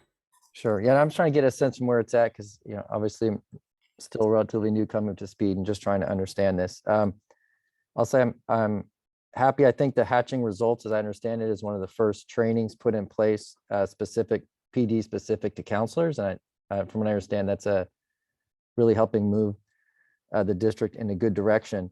Can you talk about plans for PD for tier one? For the tier one, as I understand it, is the teachers. And what's the timing for having PD around MTSS for tier one, or has it already happened? Yeah, basically tier one supports and services are all staff. Has there been PD specific to MTSS delivered to all staff already? Yes, there have been very targeted professional development through our professional development department over the last few years on social emotional learning, a lot of restorative justice trainings, et cetera, which really fall under our tier one in the SEL domain. What we are looking forward to doing is then examining, as we outlined in our phase one, examining the effectiveness of all of our interventions, utilizing data to hopefully support that they are working, and analyzing where we have gaps. So yes, tier one professional development has occurred across some of those domains, as we kind of outlined in our presentation, but we need also a more focused effort, and we are working in collaboration with Education Services Department to look at how to accomplish that over the course of this year, including the district-wide professional development day in the middle of the year. I think that'd be great. I'm curious about what % of teachers have participated in that tier one training. Is everybody's done some, or some group has done kind of intensive, or how would you characterize it? Kind of hard to characterize. I think it's been as the setup of professional development over the last few years has been teachers signing up for what they are interested in. I'd say it's more focused on what our staff have been interested in learning more about, which, as I just said, is hopefully we can get to a shift in moving to more of a district-wide focus on that professional development, so that all staff have common language, all staff are receiving the same training, and that the student experience in the tier one supports across the domains are the same. Great. Yeah, I think my colleagues and I all support there being some PD around the tier one. So happy to hear that. Just kind of a specific question. You mentioned suspensions and expulsions are down. Was that during the pandemic and distance learning, or is that kind of from before? I was hoping you were going to ask that. That is a full year data from 2018-19 school year, as well as 2019-20, which does include a few months of the pandemic, learning environment. But 6 months before. I think it was 3 months, but it is indicative of the way that the state calculates the suspension rate. We did a lot of that work actually in 18-19 as we came out of those high numbers. There's a tremendous amount of work that we could provide more information on if desired, but certainly those. No, I just want to point out if it was effective, it's great to call it out because people might. It's good to know that it was not just a pandemic related thing, but effectiveness of your programs. Exactly. Last area I was curious about, you showed a support structure, kind of a organizational structure required. Can you comment on sort of what amount of change to current structures you need to get to that structure, or is that structure what's in place today? Yeah, another great question. Thank you. That support structure and organization is mostly in place, but we also have some additional staff and team members to fill in some gaps as we kind of restart this work. It's really a way for us where we vision very clear connections as to which groups are working with whom across the district,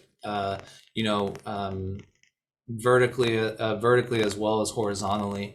And so I'd say the skeleton of that structure is in place, but we are adding additional components to build it out even more robustly. So we're hopefully to be at that by the end of the school year. Does that mean adding people or having people kind of have different roles? A little bit of both, because we did add some general education school psychologists in replacement for a few other staff members in over the from last school year, which is an important collaboration that we have with our special education department, which you could see in that visual, that we do collaborate a lot across departments, and that allows us to provide general education students with effectively the same level of intervention as special education and vice versa. So not a whole lot of additional staff, very few, but more of aligning across the district and within our teams. Okay, great. Thanks so much for answering my questions. Okay, Shanice. Thank you for the presentation. I just have one question, Jared. I know hatching results is a system, correct, on how you collect data, and you do some training based off of it. Sorry. And then you have the panorama survey, and I'm not for sure what other database. I'm just wondering about how all of this data interacts with each other. Well, hatching results is a firm that really is made up of former counselors, current counselors, experts in the field of school counseling. And so they are leading the way. They are the premier organization. As I said, they were the organization that assisted the state of California in writing the California MTSS framework. So we have definitely selected the right organization to support our school counselors in this regard, which is excellent. We have started the collating of all intervention data for our students in our domains, which is our academic, our behavior. We also have an attendance component within a data platform, as well as late last school year, our social emotional learning survey data from our students. So that is a data platform that just at the end of the year finally has a complete picture of a certain percentage of our students. Okay. And I say percentage because not all of our students took the SEL survey. So that's something that we will be revisiting in the coming month to get that back out, especially as students are back on campus and in-person learning. And then getting with our teams, because the rollout of that has started really small, the data platform, specifically starting with our intervention counselors. So that's why you can see in our phases that We want to get that through the work of hatching results in the hands of our counselors, just as an exposure component, and then through the work of collaborating with hatching results and with our own MTSS site and lead teams, begin to expand the usage of the data platform. There's a lot of questions that we still have, not a lot of answers, but we will promise that our collaboration will be across all of our staff members that are involved in this work. Okay. And as a tier 1 service, I know that, I'm sorry, I lost my train of thought. During the pandemic, trying to remember what year I'm in the pandemic, we did a lot of check-ins. Bonnie, do you remember this? The classrooms were doing some of the principals need to tell me. I think they were doing check-ins with the kids as kind of anecdotal. Are we still doing that as part of tier 1 efforts? Do you know what I'm talking about, Jared? Maybe the principals know. I kind of recall, and Bonnie's shaking her head, so it might not. I can't see Bonnie. From my recollection, it was stemming from a practice even before, and so I have yet to have a chance to speak with our mental health support specialists, as well as our whole counseling teams. We have started all the planning. We do have a session, as I said, on September 9th.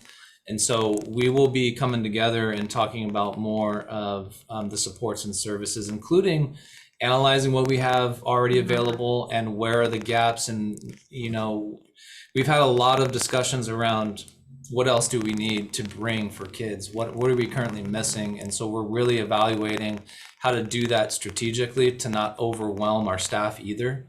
So those are a lot of considerations that we have, but you know, the team is working diligently. Okay, thank you. I saw Bonnie shaking her head, so it might. I don't know if the check-ins are still happening, but thank you. Shanice, I think that was happening at some sites and then definitely in a lot of classrooms, and there were optional trainings about those sorts of strategies for engaging kids during the pandemic, but there was not a district-wide, unless Jarrett knows of it, there was not a district-wide. It wasn't district-wide. Okay, thank you. Carrie? Yes. So a couple of things, kind of follow up to Rich's question about expulsions and suspensions going down.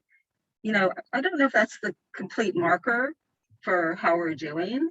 You know, for me as a board member, a better marker is attendance and engagement, because sometimes kids who are really having trouble, they don't show up, right? Or they stop coming to school. And, you know, I think some data that is telling was the data in the school site plans that actually shows problem behavior that we see with our kids. You know, like defiance, right? So maybe it's just me, but I wish that we could not just look at suspensions and expulsions. Is that just me, or does anybody else, you know, I mean, Jared, that's a question for you. I'm wondering if that ever comes up, that we should sort of broaden our markers so we really know how our kids are doing. Yeah, you're not wrong. I agree with you that that's just a state data qualifier, if you will. And that to your question, it really does point us in the direction of a data platform that gives us a better picture of the entire child.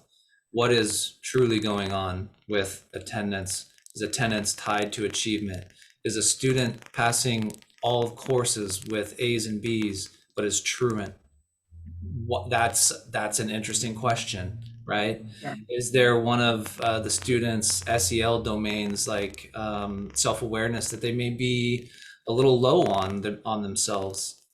You know, until, just like I said in the spring, we have this complete picture on a certain percentage of our kids, we need to get to a place where we have that on the vast majority of our students, to really then, just as Shana outlined, be, and this work also will be coming with hatching results, to be less reactive and be more proactive in identifying students and providing interventions across the tiers tied to that need.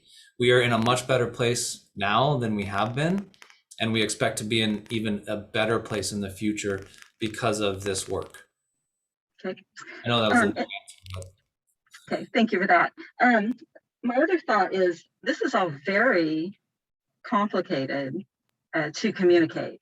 I know we've had a few board presentations, and I'm thinking that a parent in our community or maybe some of our staff members might find this very hard to understand, right? The slides are difficult to understand.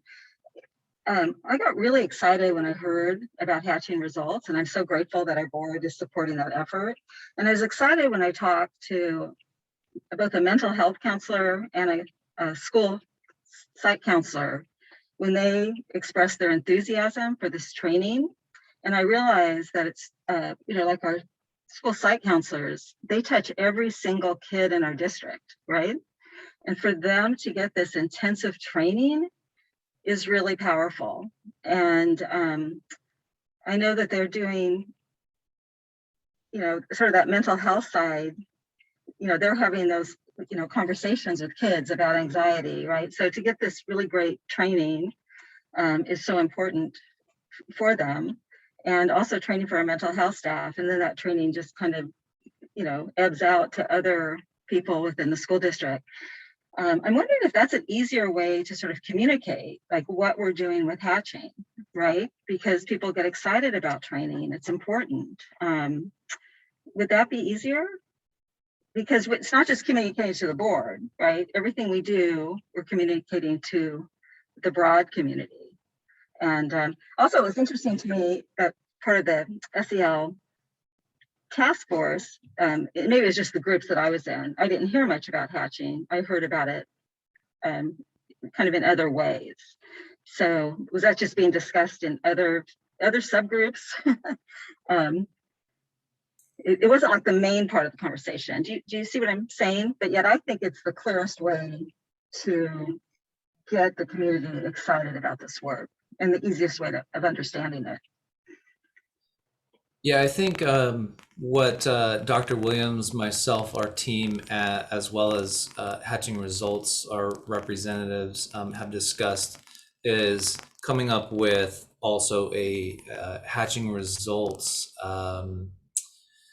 trying to figure out that communication and at what points and what data points to also include, because through this work we will have a tremendous amount of access to best practice data along the way, and then we want to communicate that.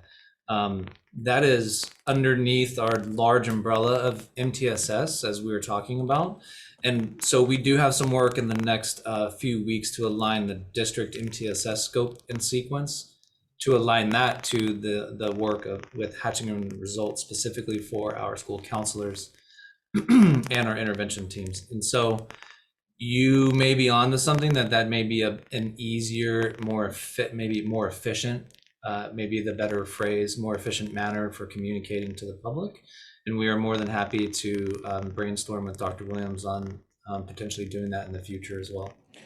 And so, Jared, just to remind you of the conversation with Hatchings this afternoon that we had in our goal to identify additional markers. And so the point of you raising the data around the suspension, the decline in suspension, was not to suggest it's the only marker, but it was one of the markers that you had to identify where the work may have been working well and then what work needs to continue.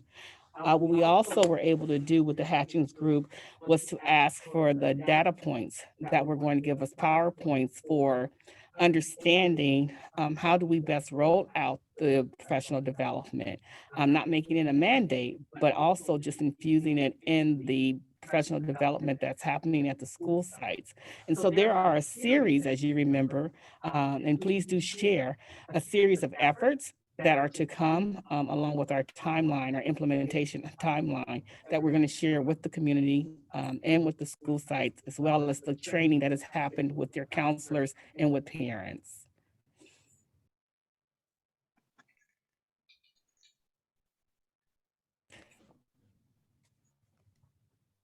So Carrie, to your point, we are involved in the work with Hatchings and coming up with the data points that make most sense, and then also to outline how to best communicate what it is, MTSS, and how it impacts our families, how they may access support, and then also for our teachers and for our school sites. And so that was our grounding discussion today. I have one more question. I could ask two, but I'll just ask one. So my other question that I've been asking for years, again, with this idea that we have some kids that stop attending. And when I first came to this district, I heard about SARB and did not know what that meant. And there's that old definition of SARB, which was punitive and awful. But the new SARBs are not that way. It's all about support. And when SARBs are running, they offer relief to the sites because the sites have a hard time in all cases calling and going after every kid. And so the SARB is a support engine that not only helps to get to families who need more support. So my question is, are we ever going to have a SARB? And I've been part of model SARBs for the past 2 years, doing evaluations in school districts around the state. And these are really powerful supports that help kids and help families. So are we ever going to have one in this district? Because I think it will be a benefit to all of our sites. Yes, it is desired to have a student attendance review board, not just here at the district as a tier 3 intervention, but also as a tier 2 to have a student attendance and review team, a SART team at the schools as well. Viewing it through the lens of how to discuss and analyze and figure out the true issues with students so that then as a school district, we can step in and support those students across all of the domains under MTSS. That is the vision for District SARB. And you're right, in the past, they have been historically punitive and seen as ticketing, threatening with losing students losing driver's license, a lot of measures that we know just don't work. And so there is a desire, and we've talked about that as a team with our administrative vice principals. We also have our welfare and attendance coordinator, Alvaro Calderon, who attends also the San Mateo County SARBs as a board participant. And so we have engaged with the County Office of Education. We've also engaged with the County Superintendent of Schools to engage with our youth judges in the system to get time to support the mechanism for SARB. So there's a lot happening with what I just said, and we need to put it all together to support the school sites. School sites are well aware of all the work in this area, and we look forward to continuing and especially hopefully getting to a point where our school sites can refer students to the next level, which would be a tier 3 intervention at the district for extra services and supports that they may not have access to. And so that is 100% the desire, Carrie.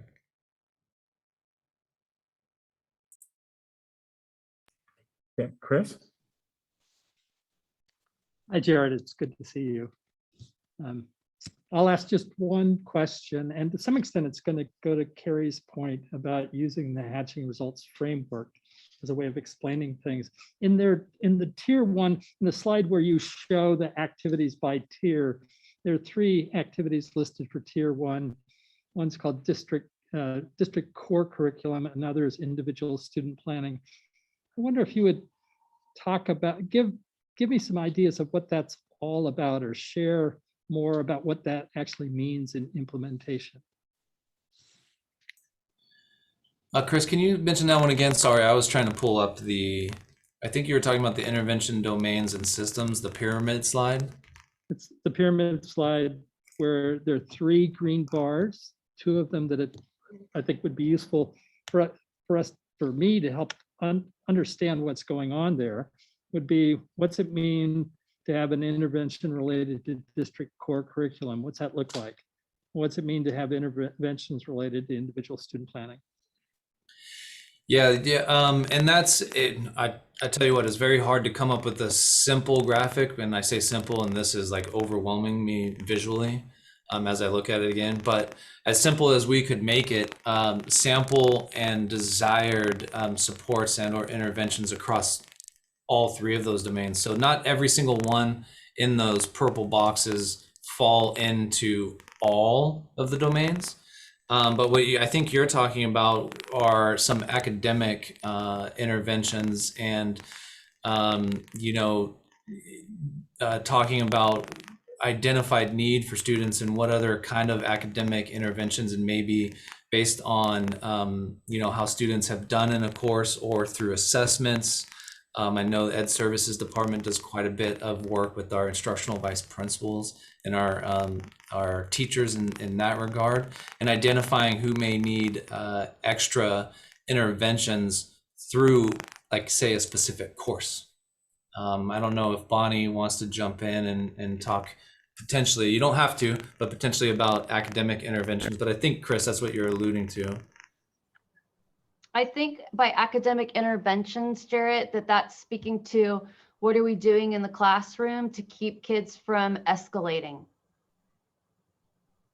So what am I as a classroom teacher doing in my classroom that keep kids feeling safe and engaged?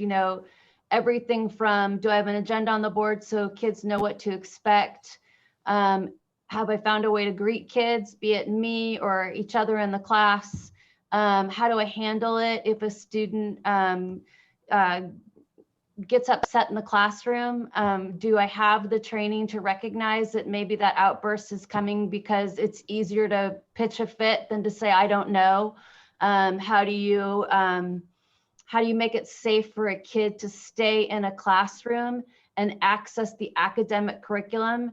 And, in our teaching, I don't have to tell you this, Jared, in our teaching credential programs, I say one of the best forms of classroom management is having an agenda that keeps kids engaged from the start of class to the end of class, where you've got checks for understanding so that you can make sure that all students are accessing the materials so that kids stay with you. So it's about, I believe, what they're referring to there, Jarrett, is what are we doing in our classroom? What are our teachers doing in the academic setting to keep kids engaged with them? I don't think it's referring to academic supports as far as like tutoring or any of that, but well, Bonnie, can I think. interrupt you because I understand the classroom management piece of it. That makes a lot of sense. I was focused on the word curriculum. And just wondering if there were expected sort of adjustments to curriculum as a result of this. So we haven't had conversations about that at all. I will tell you that things like ethnic studies and the desire to make sure that all students see themselves and their experiences in the curriculum definitely ties in with classroom management and with kids staying in the room and feeling engaged. Thank you. Yeah, I think I take out of that engagement as the key piece. So for me, I had one amplifying question I wanted to add. And it kind of stems from a conversation, Jarrett, you had with Rich a little bit earlier on. I think one of the interesting questions is the resourcing we have committed to the effort, and we will be having committed to it. At the end of the school year and the beginning of the school year, the board sees a tremendous flood of contract renewals with community partners that are involved in various aspects of social emotional support, mental health, et cetera, et cetera. And kind of each one has embedded in it, we're going to do these things at this campus. We're going to do these things at this campus. We're going to do these things across the whole district. And then you read the next one and it sounds really, really similar, but maybe overlapping or maybe interlocking a little bit. And it really occurred to me that I think to understand our whole effort, it would be great to have kind of a comprehensive district-wide resource map that and maybe it's a spreadsheet or some other form like that, that has both our external partners and our internal resources. Who and how many do we have doing what at each of our sites? And where are there similarities where partner A is a very close analog of partner B, that one is doing it at a couple of sites and another is doing it at another couple of sites, or they're dividing out the workload at each of several sites. And hopefully that would give us a kind of sense of kind of how well covered the various areas are at the various sites, what the kind of resource loading on a per student or per need basis is, and really help us address kind of the equity of the approach and identifying some of the gaps there. And you may very well be engaged in putting together some other form of inventory than this one idea that I'm suggesting off the top of my head. But I'm wondering if we might maybe in a future presentation be able to have that in some sort of a fairly digestible format that would let us get this feel of how well covered we are. Are there redundancies and overkill in some area? Are there really clearly identifiable gaps that we can then focus on filling? That sort of thing. Yeah, we to really just respond, we have started that work, and we have discussed that a bit in the past in from our health and wellness coordinator Javier Gutierrez's presentation on mental health supports and structures across the district. And that is something that we actually had started to use the term audit very loosely, but that's effectively what we were looking at starting right before pandemic, with some collaboration with county partners in helping assist that, especially related to our work under MTSS for social emotional learning. So yes, I hear you loud and clear, and I know wherever Javier is, our health and wellness coordinator, I know he hears you loud and clear. And yes, that is on the list to make an assessment, not just at a school site, but across the district. And we can potentially look at including that. I believe we'll have a mental health update to the board this school year as usual as well. Great. Rich, I see your hand back up again. Yeah, just a follow-up. I support your request there, Alan, for what you called a resource map, whether that's right. But I like that idea, and just what I would ask that you include the costs.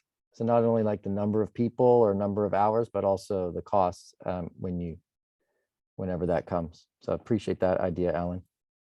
And I also would add who's paying for what, because I know that some services are paid by grant, some services are paid by the foundation. And so that is huge with how people are able to serve. And it might be really good to know the funding piece of it. I agree with that, Shanice. Okay, if I don't see other questions, comments from the board, thank you. Great presentation and great withstanding a good peppering of questions. And thank you. Thank you all. Okay. All right, then let's, so I would have a question for the board. It's just about 8:15. Could we use a short recess before we go on to our, basically our last information item? All right, so I've got just about 8:13. Let's reconvene at 8:20. Thank you.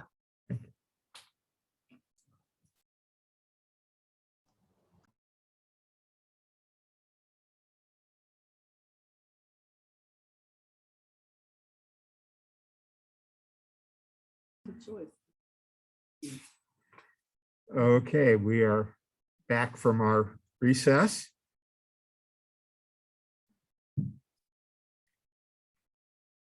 And we'll get Trustee Dubois and Dr. Williams on video here shortly, and we'll be ready to go again. There we go. All right, that brings us to our last information item for the evening, the superintendent entry plan presentation.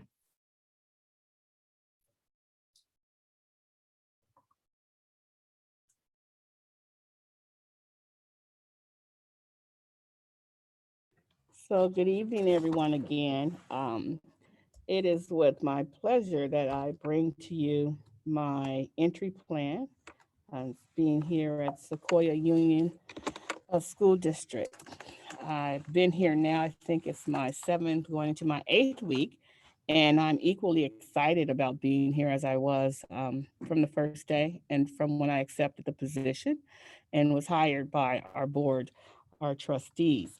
And so today I have the privilege of sharing with you some of my ideas and goals for the next year as I serve as your new superintendent. And so I want to start with just the goal and the theme of this year in terms of being excellence is our baseline, leadership, service, and equity. And I would be remiss if I did not send a word of gratitude to our trustees who have worked alongside of me in terms of the development of the activities and actions that I'm going to present, the overview, and how to move forward in the district, and how my leadership and administration will support stronger outcomes for our students. And so to the Board of Trustees, I just want to thank you for your feedback in terms of this work, and also the opportunity to work with you all and your flexibility, and also your input and that extra push. So thank you all for your support. Thank you. So as we look at Sequoia Union High School District, we know that we are a high-performing district. We are a district that has lots to offer. We have an array of programs, and we have great teachers and great staff members. And we also know that we have some areas where we have room for growth. But together, our overall vision, and my overall vision as your superintendent, is to continue to lead Sequoia Union in becoming a national and international beacon of equity and excellence. And we want, in addition to that, all of our families within our community to select us as their first choice, not as the second choice, not coincidentally, but to know that Sequoia Union High School District is a place where you send your students to have access to a robust, diverse educational program, as well as activities and opportunities. And this is the place where they can really thrive and learn how to be excellent contributors to society. And so the vision stands before you, and the vision is the same. Also, as I think about it, today I plan to just share what my vision would look like as it relates to goals. I have organized my plan around not only my commitment, but a set of things, and then also actions and questions that are going to continue to guide my administration as your new superintendent. Sometimes it's easy to come in and say, oh, I can see where I can make changes. Here's where we can go on a different path. But my goal is to make sure that we preserve the quality of education and the culture that we have, while continuing to expand opportunities for all of our students. And so everyone feels included, so that our staff members are included and heard. And that when we say voice, we invite the voice of every stakeholder in our communities and within our boundaries.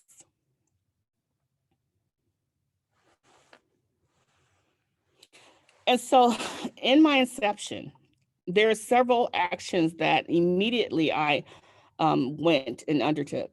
So in pre-action planning, as you all may know, that in May, I actually started coming in and working with the then interim superintendent, Assistant Superintendent Leach, and an opportunity to work with the board, to meet individually with President Sarver, with each of the board members.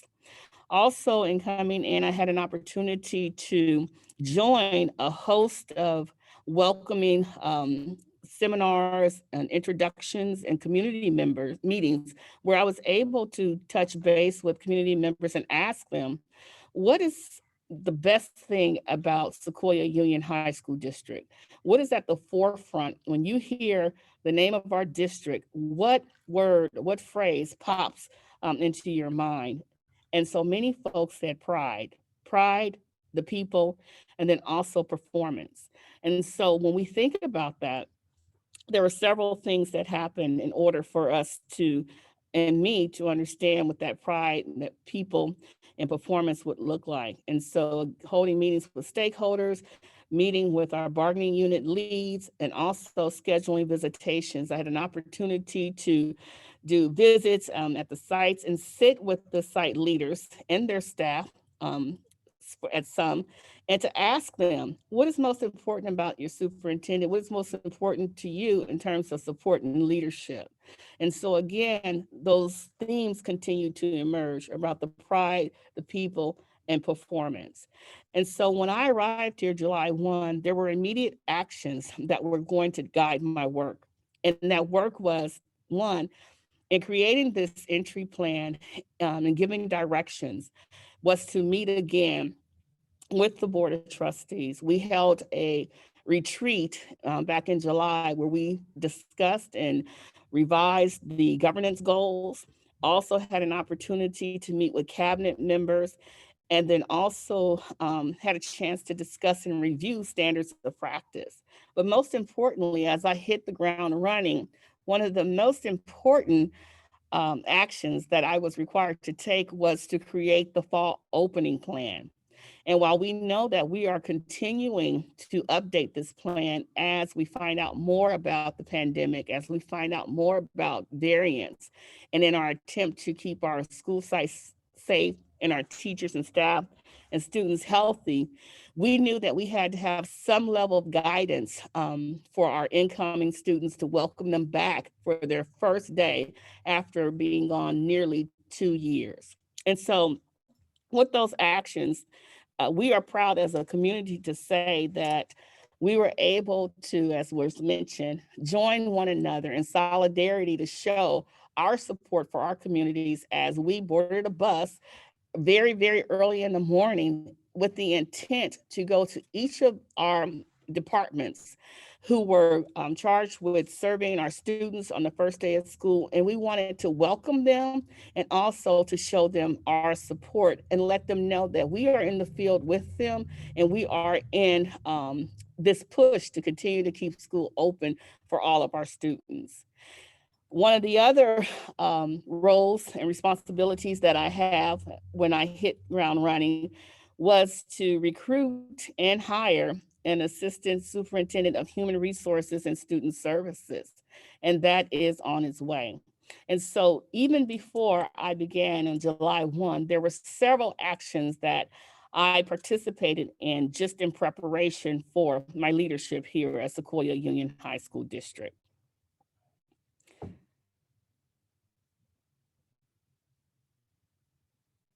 And so goals. Whenever you come in, you want to make sure when you're joining a new organization that you respect that organization's traditions and that you also honor all the work that has happened over time and over the years. I did not want a plan that was going to suggest that great things were not happening here at Sequoia Union High School District, because that was my draw to the district. So many great things were going on.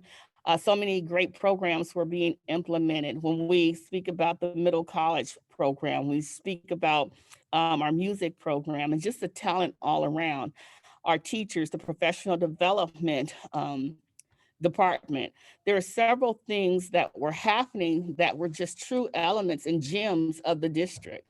And so in order to continue and to expand and to also build on the opportunity to create even stronger alliances among the community, our staff, and our students, I developed these 7 goals. One is strong governance. And as we know, strong governance is what is going to set the direction for our district. And so we have a strong and very sophisticated governance team, and understanding their visions and perspectives of the district is very important, and that I'm able to carry out that vision along with the needs of our students, our staff, and our parents. Student achievement. understanding all students must achieve. And we say all students, that's every student from every corner of our district. And so focusing on those great practices that we have in place, and then also unpacking those practices and understanding what is it that we need to start, stop, and continue doing so that we can ensure that every student under the umbrella of Sequoia Union High School District has access to a robust educational program. And then also that they're supported on a level of social emotional pathways, because we know coming back from the pandemic, we all have some type of trauma. And within that trauma, we want to make sure that the trauma does not present barriers to student achievement. And sometimes it can. We had the privilege before this meeting to attend the summer school graduation. And in the summer school graduation, a student, Mr. Martinez, now a graduate, official graduate of Sequoia Union High School District, just gave us an account of how it was just to struggle through being at home, being in isolation, trying to find that grit, trying to find the motivation to continue to maintain his studies while trying to graduate. And then Mr. Martinez shared that he recognized that he didn't need a teacher. He didn't necessarily need a fitness person, guru, to help him to tap into what was inside of him already. And that was his desire to do well and to get a high school education. And so we have to make sure that as we continue to educate, we also provide systems that keep students at the center of our decisions. So earlier today, we had a presentation on MTSS. And so whenever we have these programs, we have these initiatives, and we have mandates, we want to make sure that students are at the center, meaning that we are considerate of their needs. And that has been done here.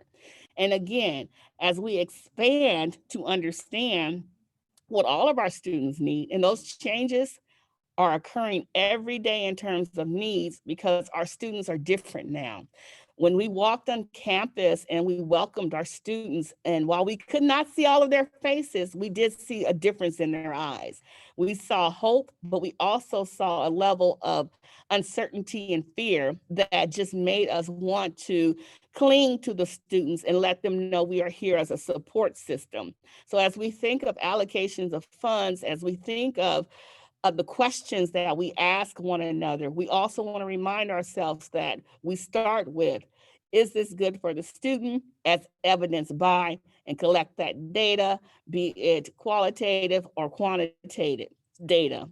The other piece is, as we talk about student centers and keeping students in a position where they can achieve and have access to a robust educational program, we have to identify where are we in terms of equity, diversity, and inclusion.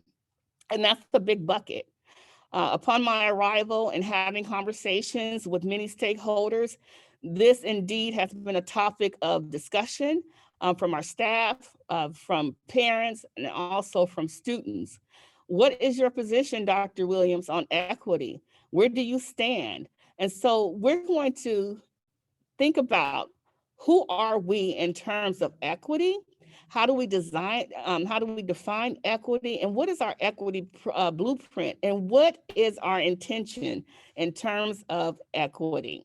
So we'll speak more about that. And in order for us to keep students at the center, make sure we have strong governance, is efficient operations and fiscal accountability. We want to continue to examine our current operational practices, making sure that we have the funds and we pass the fitness test in terms of fiscal transparency, that we have, the goal is to make sure that our district and also the public is aware of the actions that we take, the decisions that we make, which are student-centered, and why we made those decisions. And then the most important piece, I think, was goal 6 in family, community, and public relations. It's really about, how are we perceived by our community? How are we perceived by the public? And wanting them to understand in our quest to become a national beacon, and we are almost there, of equity and excellence, is that we need to partner with the community in order to achieve that end. And then last is human capital and talent management. Who's in our classrooms? Who's in our offices? What talents do they bring? What voices do they have? And everyone is a contributor to this work. Everyone is a contributor to the organization. In order for us to function as high levels, we have to do an assessment in terms of what is the work? What is the output?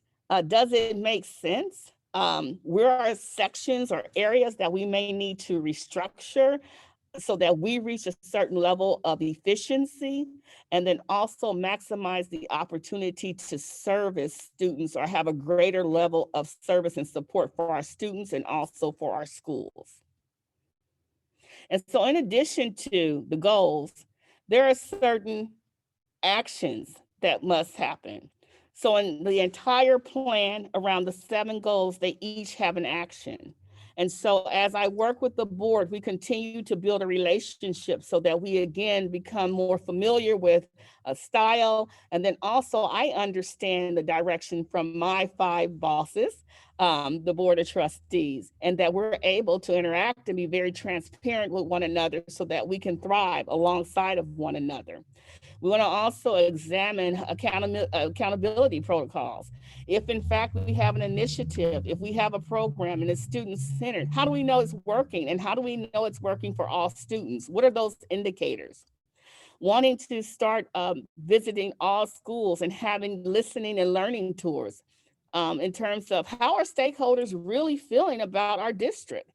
And what do they feel about this notion of equity within Sequoia Union High School District? Wanting to hear from our students, from our staff, our faculty and parents, and also our partners. To meet with the executive cabinet, extended cabinet, all of those individuals who are responsible for creating conditions of support for the school site. It has once been said that teachers are the most important influencers in terms of educational advancement for students. And so how do we support our teachers? How then do we support, because second to the teacher comes the school leader. And so our role in terms of the district office and in terms of our site leaders is how do we support one another to make sure that you have the resources, the references, and then also the voice to advance programs at your school. In addition to that, it's important that we communicate with one another.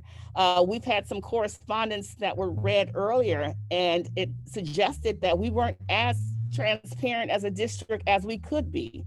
And we take that feedback and we welcome that feedback. So the goal and the action is looking at our communication systems to see where are we communicating with great clarity and high level and concise so that our parents and students understand, but also where there are opportunities for us to increase that communication and level of transparency so everyone feels heard and that everyone can understand the direction that has been set by our board of trustees. And then the last is a process of conducting that audit of the talent and human resources department. That is important because again, if we're keeping students at the center and that we're making great strides, we still have to know what is it that we need to do more of, what is it that we may need to pause, and then what is it that we may need to start. And that is in every area within this district. We have a lot of folk who work for our district, and we appreciate each and every one of them. But if our students are not all surviving and thriving, and survival in school means that I am achieving at a level of expectation that prepares me for college, career, and beyond. And so if that is not happening, then we are responsible for reevaluating how we provide services and what we put out into the community to communicate our goals, to communicate our actions, and also to communicate our accomplishments. And so as we go through these actions, you have the goals, you have the actions, but the actions can't stand alone unless you have critical inquiry. And so with that, therein lies the questions. And these questions guide these actions. And these actions will not happen overnight. The actions will soon turn into strategic plan. And so back to the question of equity. Yes, I hear you all loud and clear. So as I thought about this plan, I thought about, are we really ready for equity in Sequoia Union High School District? And I mean, really go deep and question ourselves and our own implicit bias about equity. And are we able to stand up and say, as a community, there are some bias that have prevented our students from achieving. There are some barriers that have been established systematically that have prevented some of our staff members from thriving. And so are we ready to understand and examine, where does inequity exist? And so that is a process by which I am hoping to lead this district through so that we can have this hard conversation, but to come full circle and say, we know where it is, we're starting to mitigate it, and this is what I'm willing to commit to in honor of serving our kids in this community well. The next question is, what are our chief strengths? You know, we always have this conversation about, how do we know we're strong? What do we know? What is the backbone of this district? Well, we can say it's the families, we can say it's the students, we can say it's the staff, but the backbone of this district is our solidarity. And we know coming out of COVID, and we all have different perspectives, this is a time for us to reunite. It is a time for us to join and form alliances, because our students cannot succeed if we don't sometimes agree to disagree and sometimes yield to other perspectives with the understanding that this is in the best interest of our students and of our school district as a whole. How is the culture of our district? That is very important. Quite frankly, someone asked me, who runs our district? We all run our district, but ultimately our trustees run our district. And I carry out, as the superintendent, the goals and directions of the trustee. And if in fact, if the community is asking, we need more clarity, then we take that feedback also. And it's my intent to provide that clarity to the community so that we all understand that the district is well run by our board of trustees with our superintendent also at the helm supporting our staff. What are some of the areas that present opportunities to explore further and to develop? We have lots of things that are going well, and we also have areas in which we do have to explore, particularly coming back and returning to in-person school. Someone asked today, a parent and also our student trustee asked, we know that we have cases of COVID-19.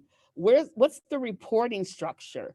How many cases do we have? We want to make informed decisions. So then that's the reporting structure that we have to look at systemically as a district so that we're transparent again and that we're providing information to our community so that they feel whole and they feel well informed. And so these again are samples of the questions that will guide every action of my administration. And also it's the piece of accountability. Because with those 7 goals, if they just stand alone and they're on the paper and we don't dig deep, then that's just what they are. Pretty goals on the paper that sounds really great. And so then the main force in all of this in terms of my goal is, do we have clarity and expectation for new hires?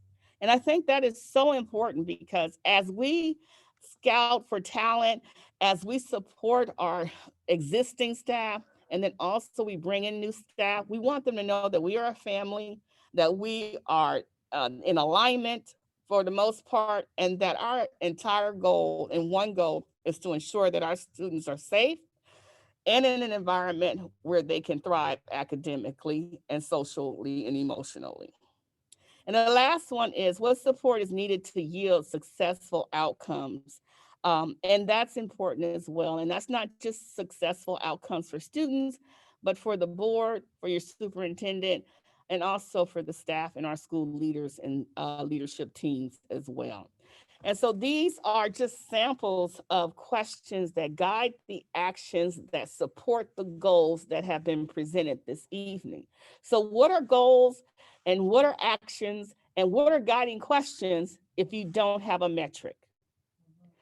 And so it indeed is my goal and opportunity to report progress in terms of where I am in completing the 7 goals on day 90 of my administration. That's the 90-day report to the stakeholders and to the trustees, and then somewhere around the 180th day to just give a status report in terms of where we are. And so here's the metric. They're apples, but they're also indicators of the progress. So if you see 1, it's in progress, meaning the work, the goals, the actions, and the questions that drive those actions, and then advancing. That means we're moving towards achieving those actions that are outlined. And then when you see 3 apples, then aha, we have completed. And completion doesn't mean that we stop, we turn around and we start something new. It means that we continue to advance this work in the form of a strategic plan that falls into our LCAP system.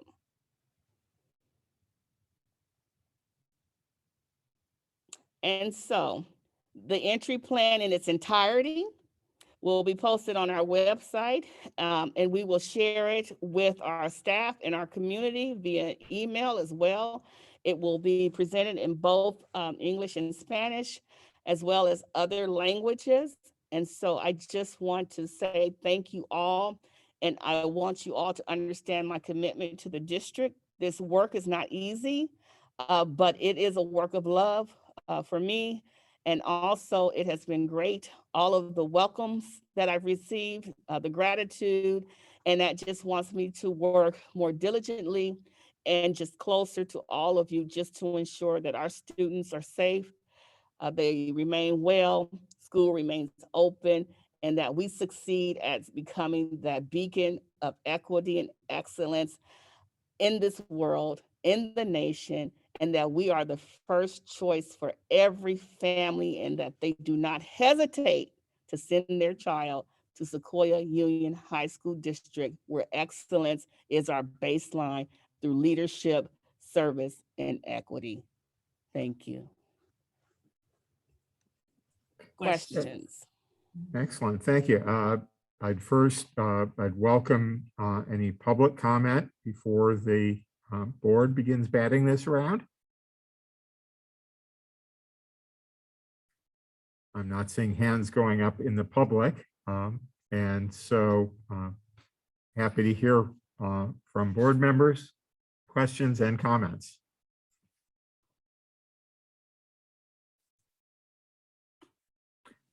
Chris. Oh, I'm very happy to lead off. I'll try and look, rather than look at my screen, I'll look at our new superintendent to say, for me, in putting together the plan, you've clearly drawn on your experience, deep experience, and your expertise. At the same time, you've listened carefully to the board, to the cabinet, and teachers and students in our community, and you've gained insights about us and our schools. I like that you have high expectations for us, as you should, and you provide accountability for your work. And finally, I'll say I loved kind of the tagline or motto that excellence is our baseline. So with that, I have nothing but support for this as a way to get off to a really strong start with the district. Thank you. Carrie. I really like that presentation. Thank you for your work. Thank you for your enthusiasm. Thank you for your passion. It kind of, again, the comment I made earlier, what you're doing is so complex, but the way you presented it, and again, I've been thinking more about my comment earlier, because board presentations really are for the board, right? But the community is also listening, right? And I love it when it's clear and crisp, and people can just understand, right, what is driving our work. So thank you. Thank you. Okay, other board members, before I throw something in. Yeah, it was just thorough for me. I heard a lot of voices in there, which was important to me. I'm always like, are you listening to the teachers? Are you listening to the admin staff? Are you listening to the executive assistants? Are you listening to the bus driver? Are you listening? I mean, I've never had five bosses, but I can imagine we all sound very different and our approaches, no slam to nobody, but we just, it's the beauty of diversity, right? And so I've just felt like I heard a lot of voices in it. So I don't have a lot of questions. I sent mine in advance. And so I think it's good.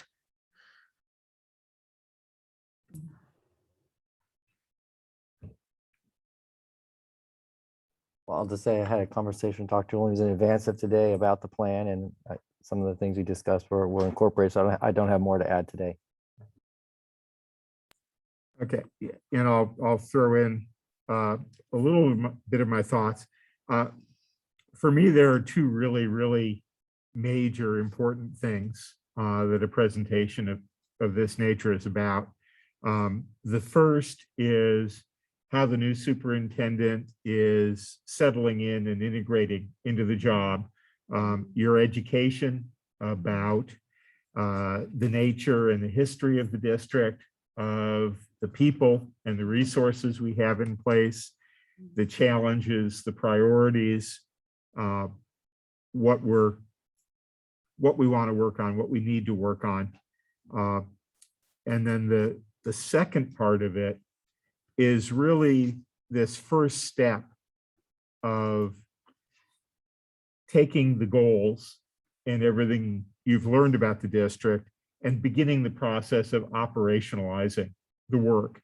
And this is the transition from the high level what that the board provides of what we want our district to be all about, what we want the work to be all about, to the how of what the staff is going to do to make all of that happen, and what the superintendent as the leader of the staff is going to do to make all of that happen.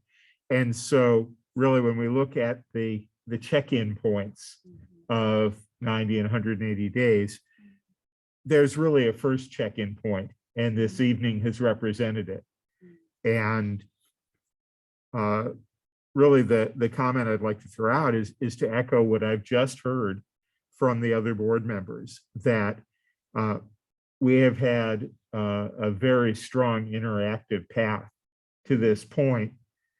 You have been taking input from us and soliciting a lot of input in all of your work, in all of your pre-entry and immediate entry actions, as you also did that work with all of the stakeholders and all of the staff around the district. You also fed back to us for review preliminary versions of this to really make sure that you are on the path that we were all looking for, and to take the input from the board of how to really refine and enhance that. And like the other members of the board, I clearly see reflections of the conversations we have had in the way this was presented. And it does inspire me with a great confidence about how this work is being undertaken and where we are going, and how effective this coming year and the long term of your presence here at our district is going to make positive change happen. I think we will be very well served by the ongoing more and more detailed and explicit nature of the work, by the checkpoints and metrics that you're building in, the amount of discussion that we have already been having on each of these priorities that has been laid out is extremely reassuring and exciting. I know that we're going to be continuing to make to get effective progress information to make course corrections, to evaluate progress, and to readjust priorities and details as we go. But I have such a strong sense of a professional, dedicated, talented approach to the work that we have ahead of us. And I'm looking for a marvelously productive year and long beyond that. Likewise, thank you. Thank you very much. Okay, that brings us to item 15, Board of Trustees and Superintendent's comments, committee reports, and agenda setting.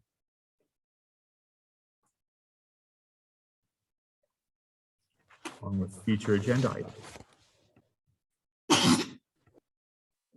Okay, and I see Carrie's hand up.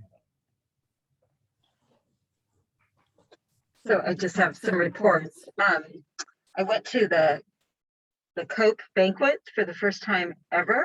Now that I'm an empty nester, I can do new things. Like I attended my Realtors Association picnic for the first time, and I attended the Coke banquet for the first time. But anyway, it was very nice to see so many electeds in the room, honoring our various union people. So I was happy to attend that, and it was good to see Edith there as well. I also wanted to update the board. Redwood City Together had a retreat this morning. I thought it was really good. And I think I was going to say something about it, but I'm getting tired. So if I think about that later, I will update you. But anyway, it was a good day. And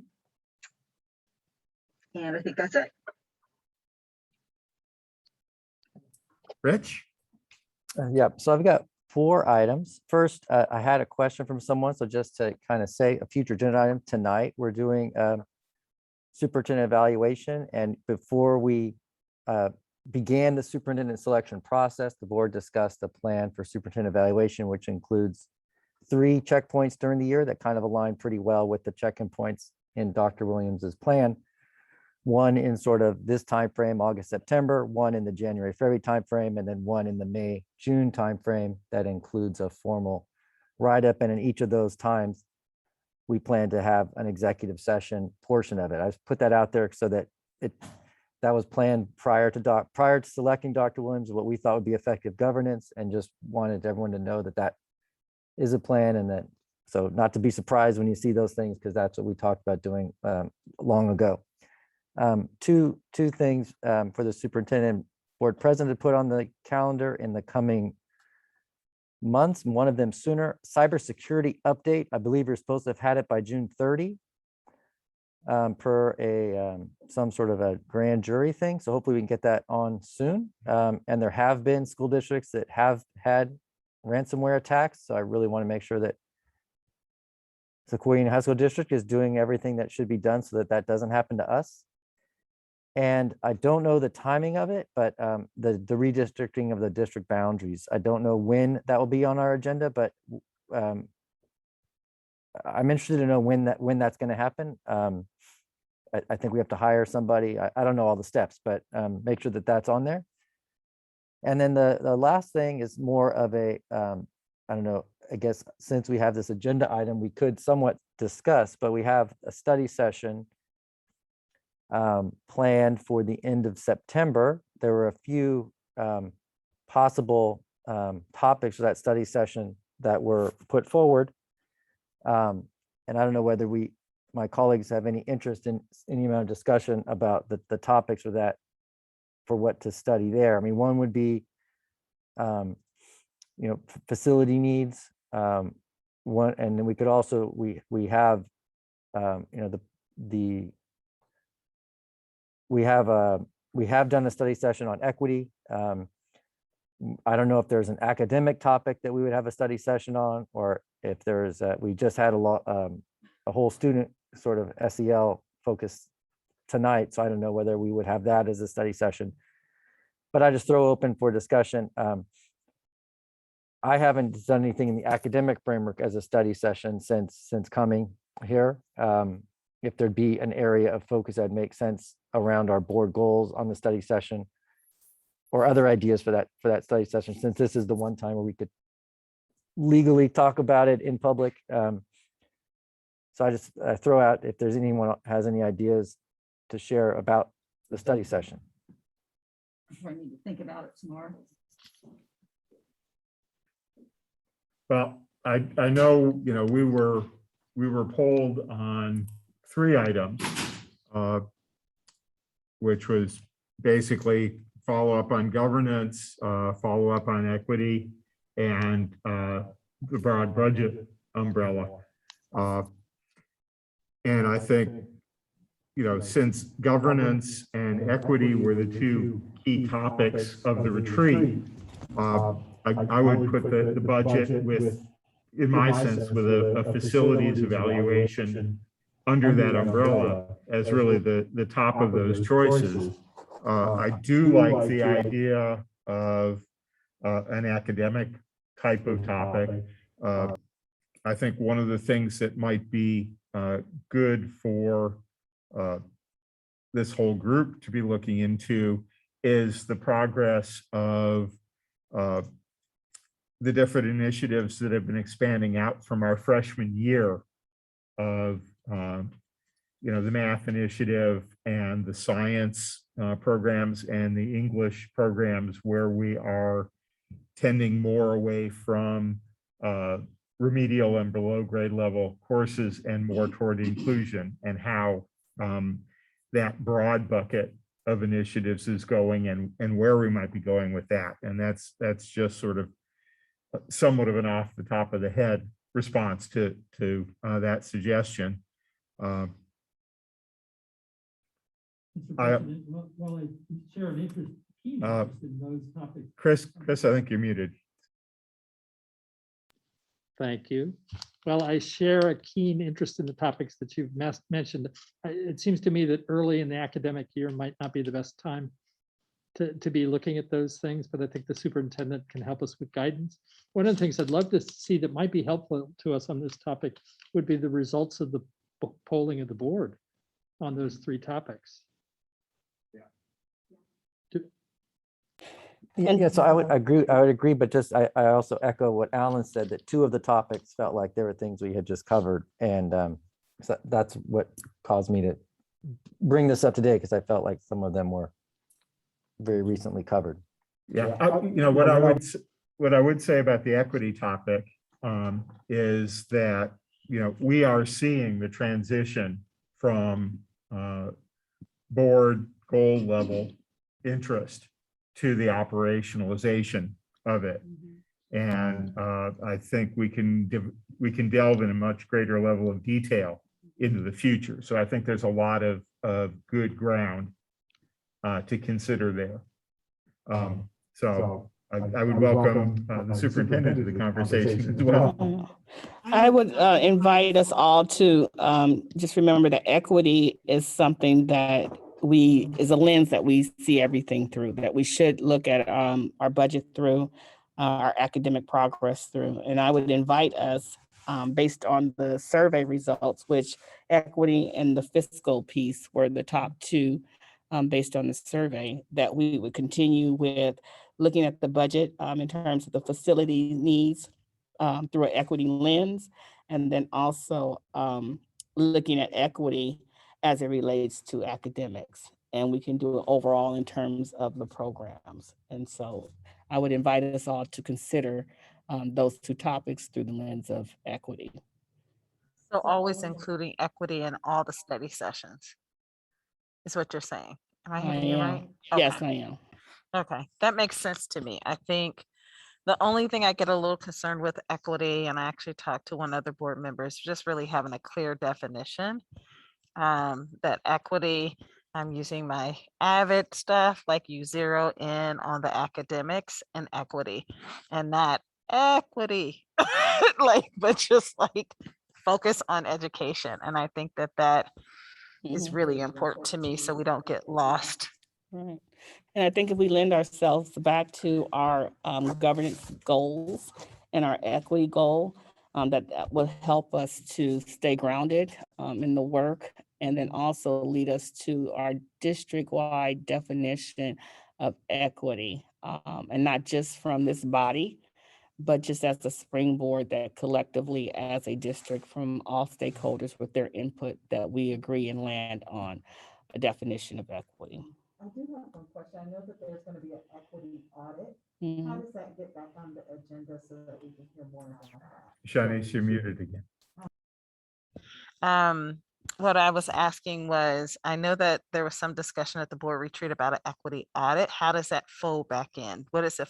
Which goal does it fall up under? The equity audit falls under our equity goal. It also falls under my equity goal in my plan, but it gets back on the agenda as a recommendation. Okay. For us to Okay. do So an not a equity study audit. session or anything like that. No, it's Okay. as a recommendation at this point. Okay, Shanice, does that cover everything you had your hand up for? Is this comments or what we want on the agenda? I'm a little tired. Sorry. Both. Okay. So there's a couple of things I wanted to bring up that is coming up from the community. One, I was invited to, and hopefully other board members, trustees were invited, but City of Menlo Park is reimagining police safety in their community. So okay, so maybe I got it, maybe Rich or, okay. And I was invited to that because they actually had some student advocates on there talking about SROs. And so I'd love for us to follow up on that, just to know what that was about. And then the city of East Palo Alto has reached out to our school district to coordinate some vacs because we have several schools in our school. We have private, public, and charter and homeschooling in our community, our little 2x2 square miles community. And so I just want to I know Javier responded and just wanted to thank you for that, but also looking forward to an update around that. And then, all righty. And then one of the last things I wanted to ask about is homeless services. As you all know, I work with families out in the community.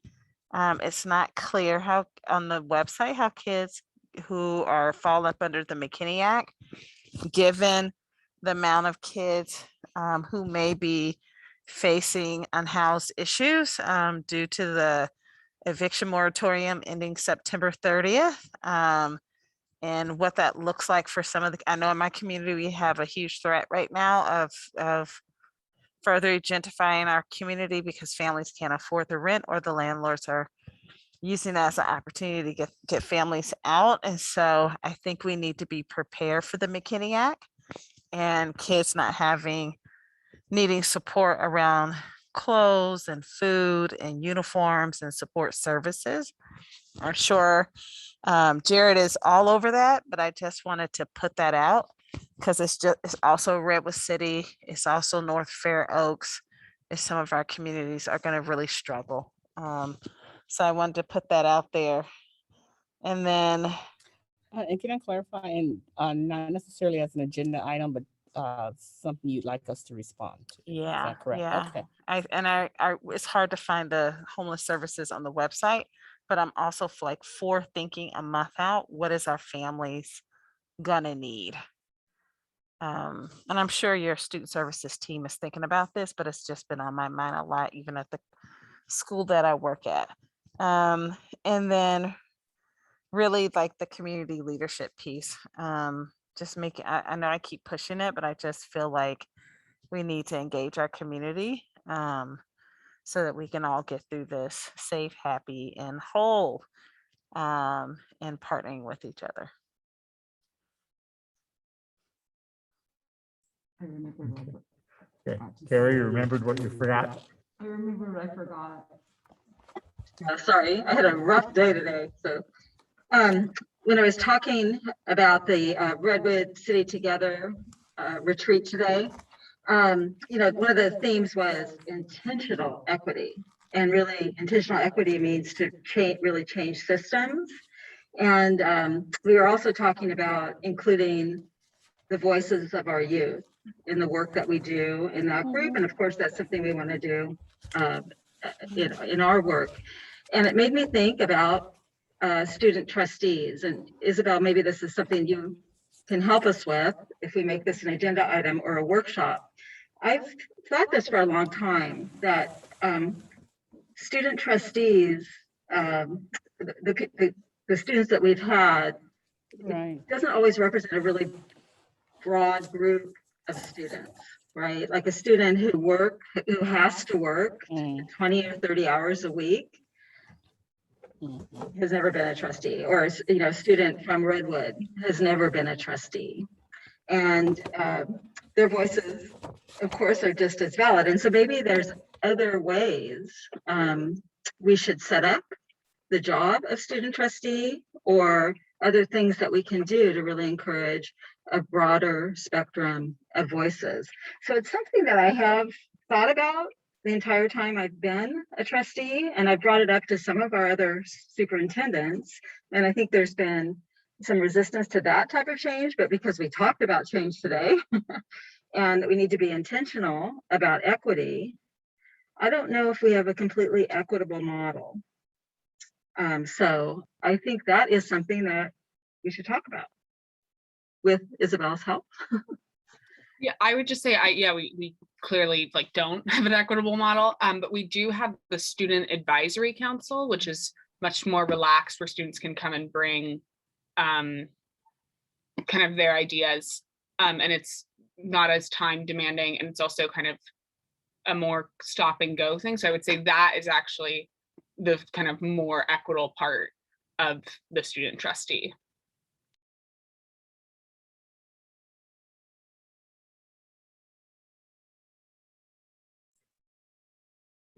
I think that might well be something that could be part of our next study session, where we've talked about equity being part of it, and definitely touching on that as well. So Alan, I wonder, based off what Carrie said, that I don't know if it's a study session or what, but to maybe put youth engagement and youth voices as a study session that they have.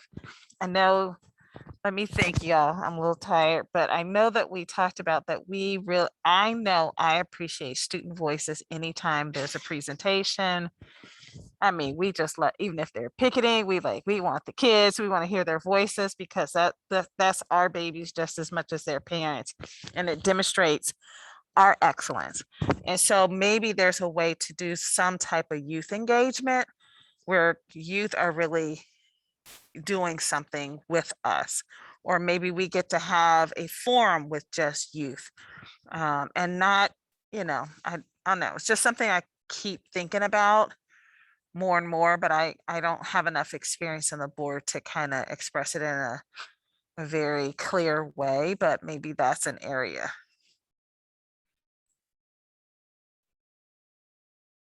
Okay.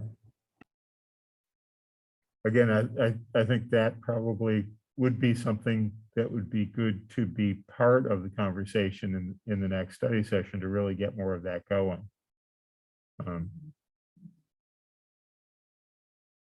Okay, Chris, your hand up.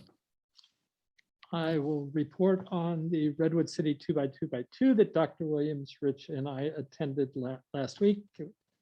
It's a very collegial, functional group. I think the focus was on getting back to school, and the two notes I took, I'll turn to colleagues for other things they want to add, but the two notes I guess I'd shared with the board are: one, Redwood City School District's independent study program, which we're all required to offer, I think had only attracted 176 parents in their district, and that was kind of the high point of what they expected. It might drop from there. The other was they reported on their participation in the Stanford K-12 Collaborative for help with mental health preparation, and sort of encouraged participation in that. They said that was very effective for them. The other thing, Rich asked the question of the difference between this group and the Redwood City Promise. And I don't know how I didn't get a clear sense of the response on that, but maybe you could share that if you did. Understanding the difference of the purposes of the two groups.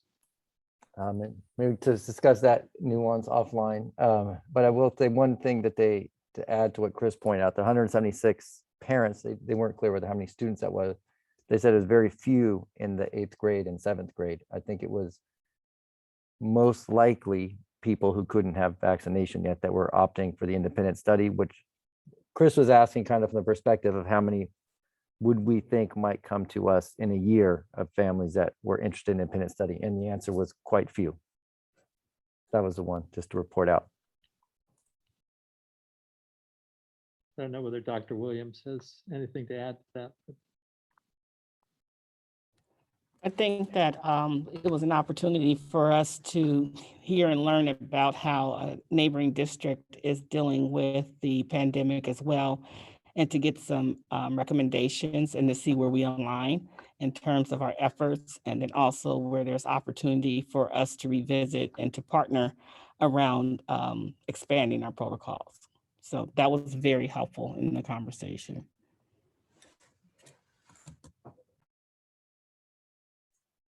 Shanice, did you have something else or just residual hand?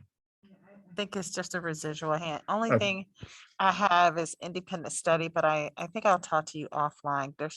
We've gotten a couple of emails regarding independent study, and I know there's been some changes in the law, so I feel like I'm always catching up with the law. It keeps changing.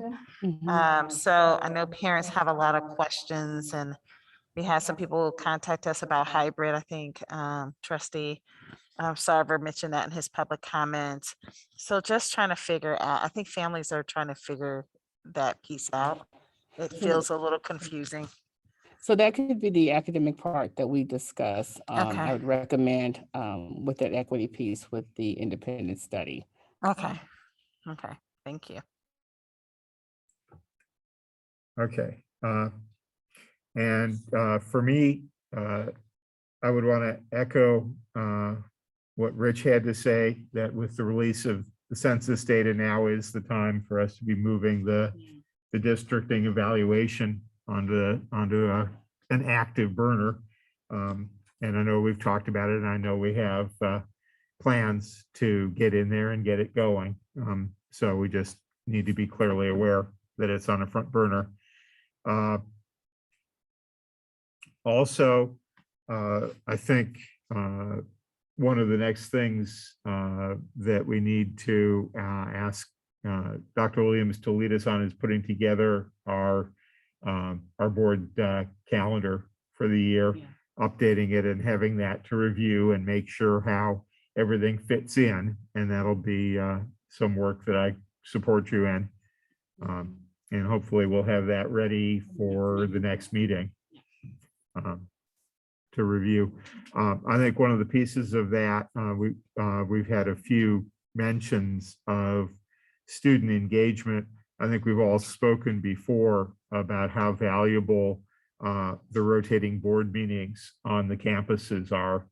And we do want to try and reflect that. And now that the school year is underway, a little bit of energy can be put into looking ahead through the year's calendar to figure out where that fits in. I know in the past we have done that as a midday Friday rotating activity. That was very effective for the board at the time and very effective for the sites. So I'm hopeful that that will continue to be effective for us. I also feel that the conversations the board has had about that, we've recognized that trying to hold a regular board meeting with all of the regular board business at the site is quite a burden for the site without really effectively engaging them that much more. So this student and staff engagement, additional board meetings, I think is very, very productive and really adds value. So hopefully we'll include those. Aside from that, I've already commented the visit to all of the sites on the first day was awesome. I'm looking forward to beginning to set up opportunities to make individual visits to the sites and be in touch with the site admin teams and look around a little bit.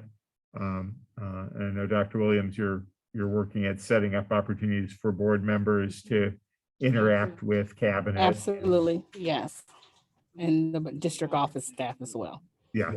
So I've been, looking over the sites and their calendars, trying to set up my calendar for getting out to football games to cheer on the teams and the site communities and the music programs and the marching bands or the bands in the stands. Also with the back to school nights being virtual, I'm looking forward to being able to drop in on a few of those. Although I think like our graduation, several of them align at the exact same day and time. So it may be a little bit of pop in and pop out. But I'm having them be virtual, I think is very productive for the board to have the opportunity to engage.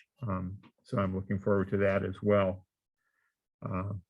And with that, that's what I had for this topic. I think everybody's thrown in their 2 cents. And so with that, I would go ahead and recommend that we plan to return to closed session to continue with the superintendent evaluation, follow up on the presentation.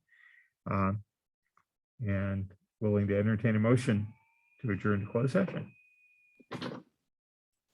I'll move to adjourn to closed session. I second. Okay, all those in favor? Excellent. Okay, thank you all. Good night, everybody. Good night.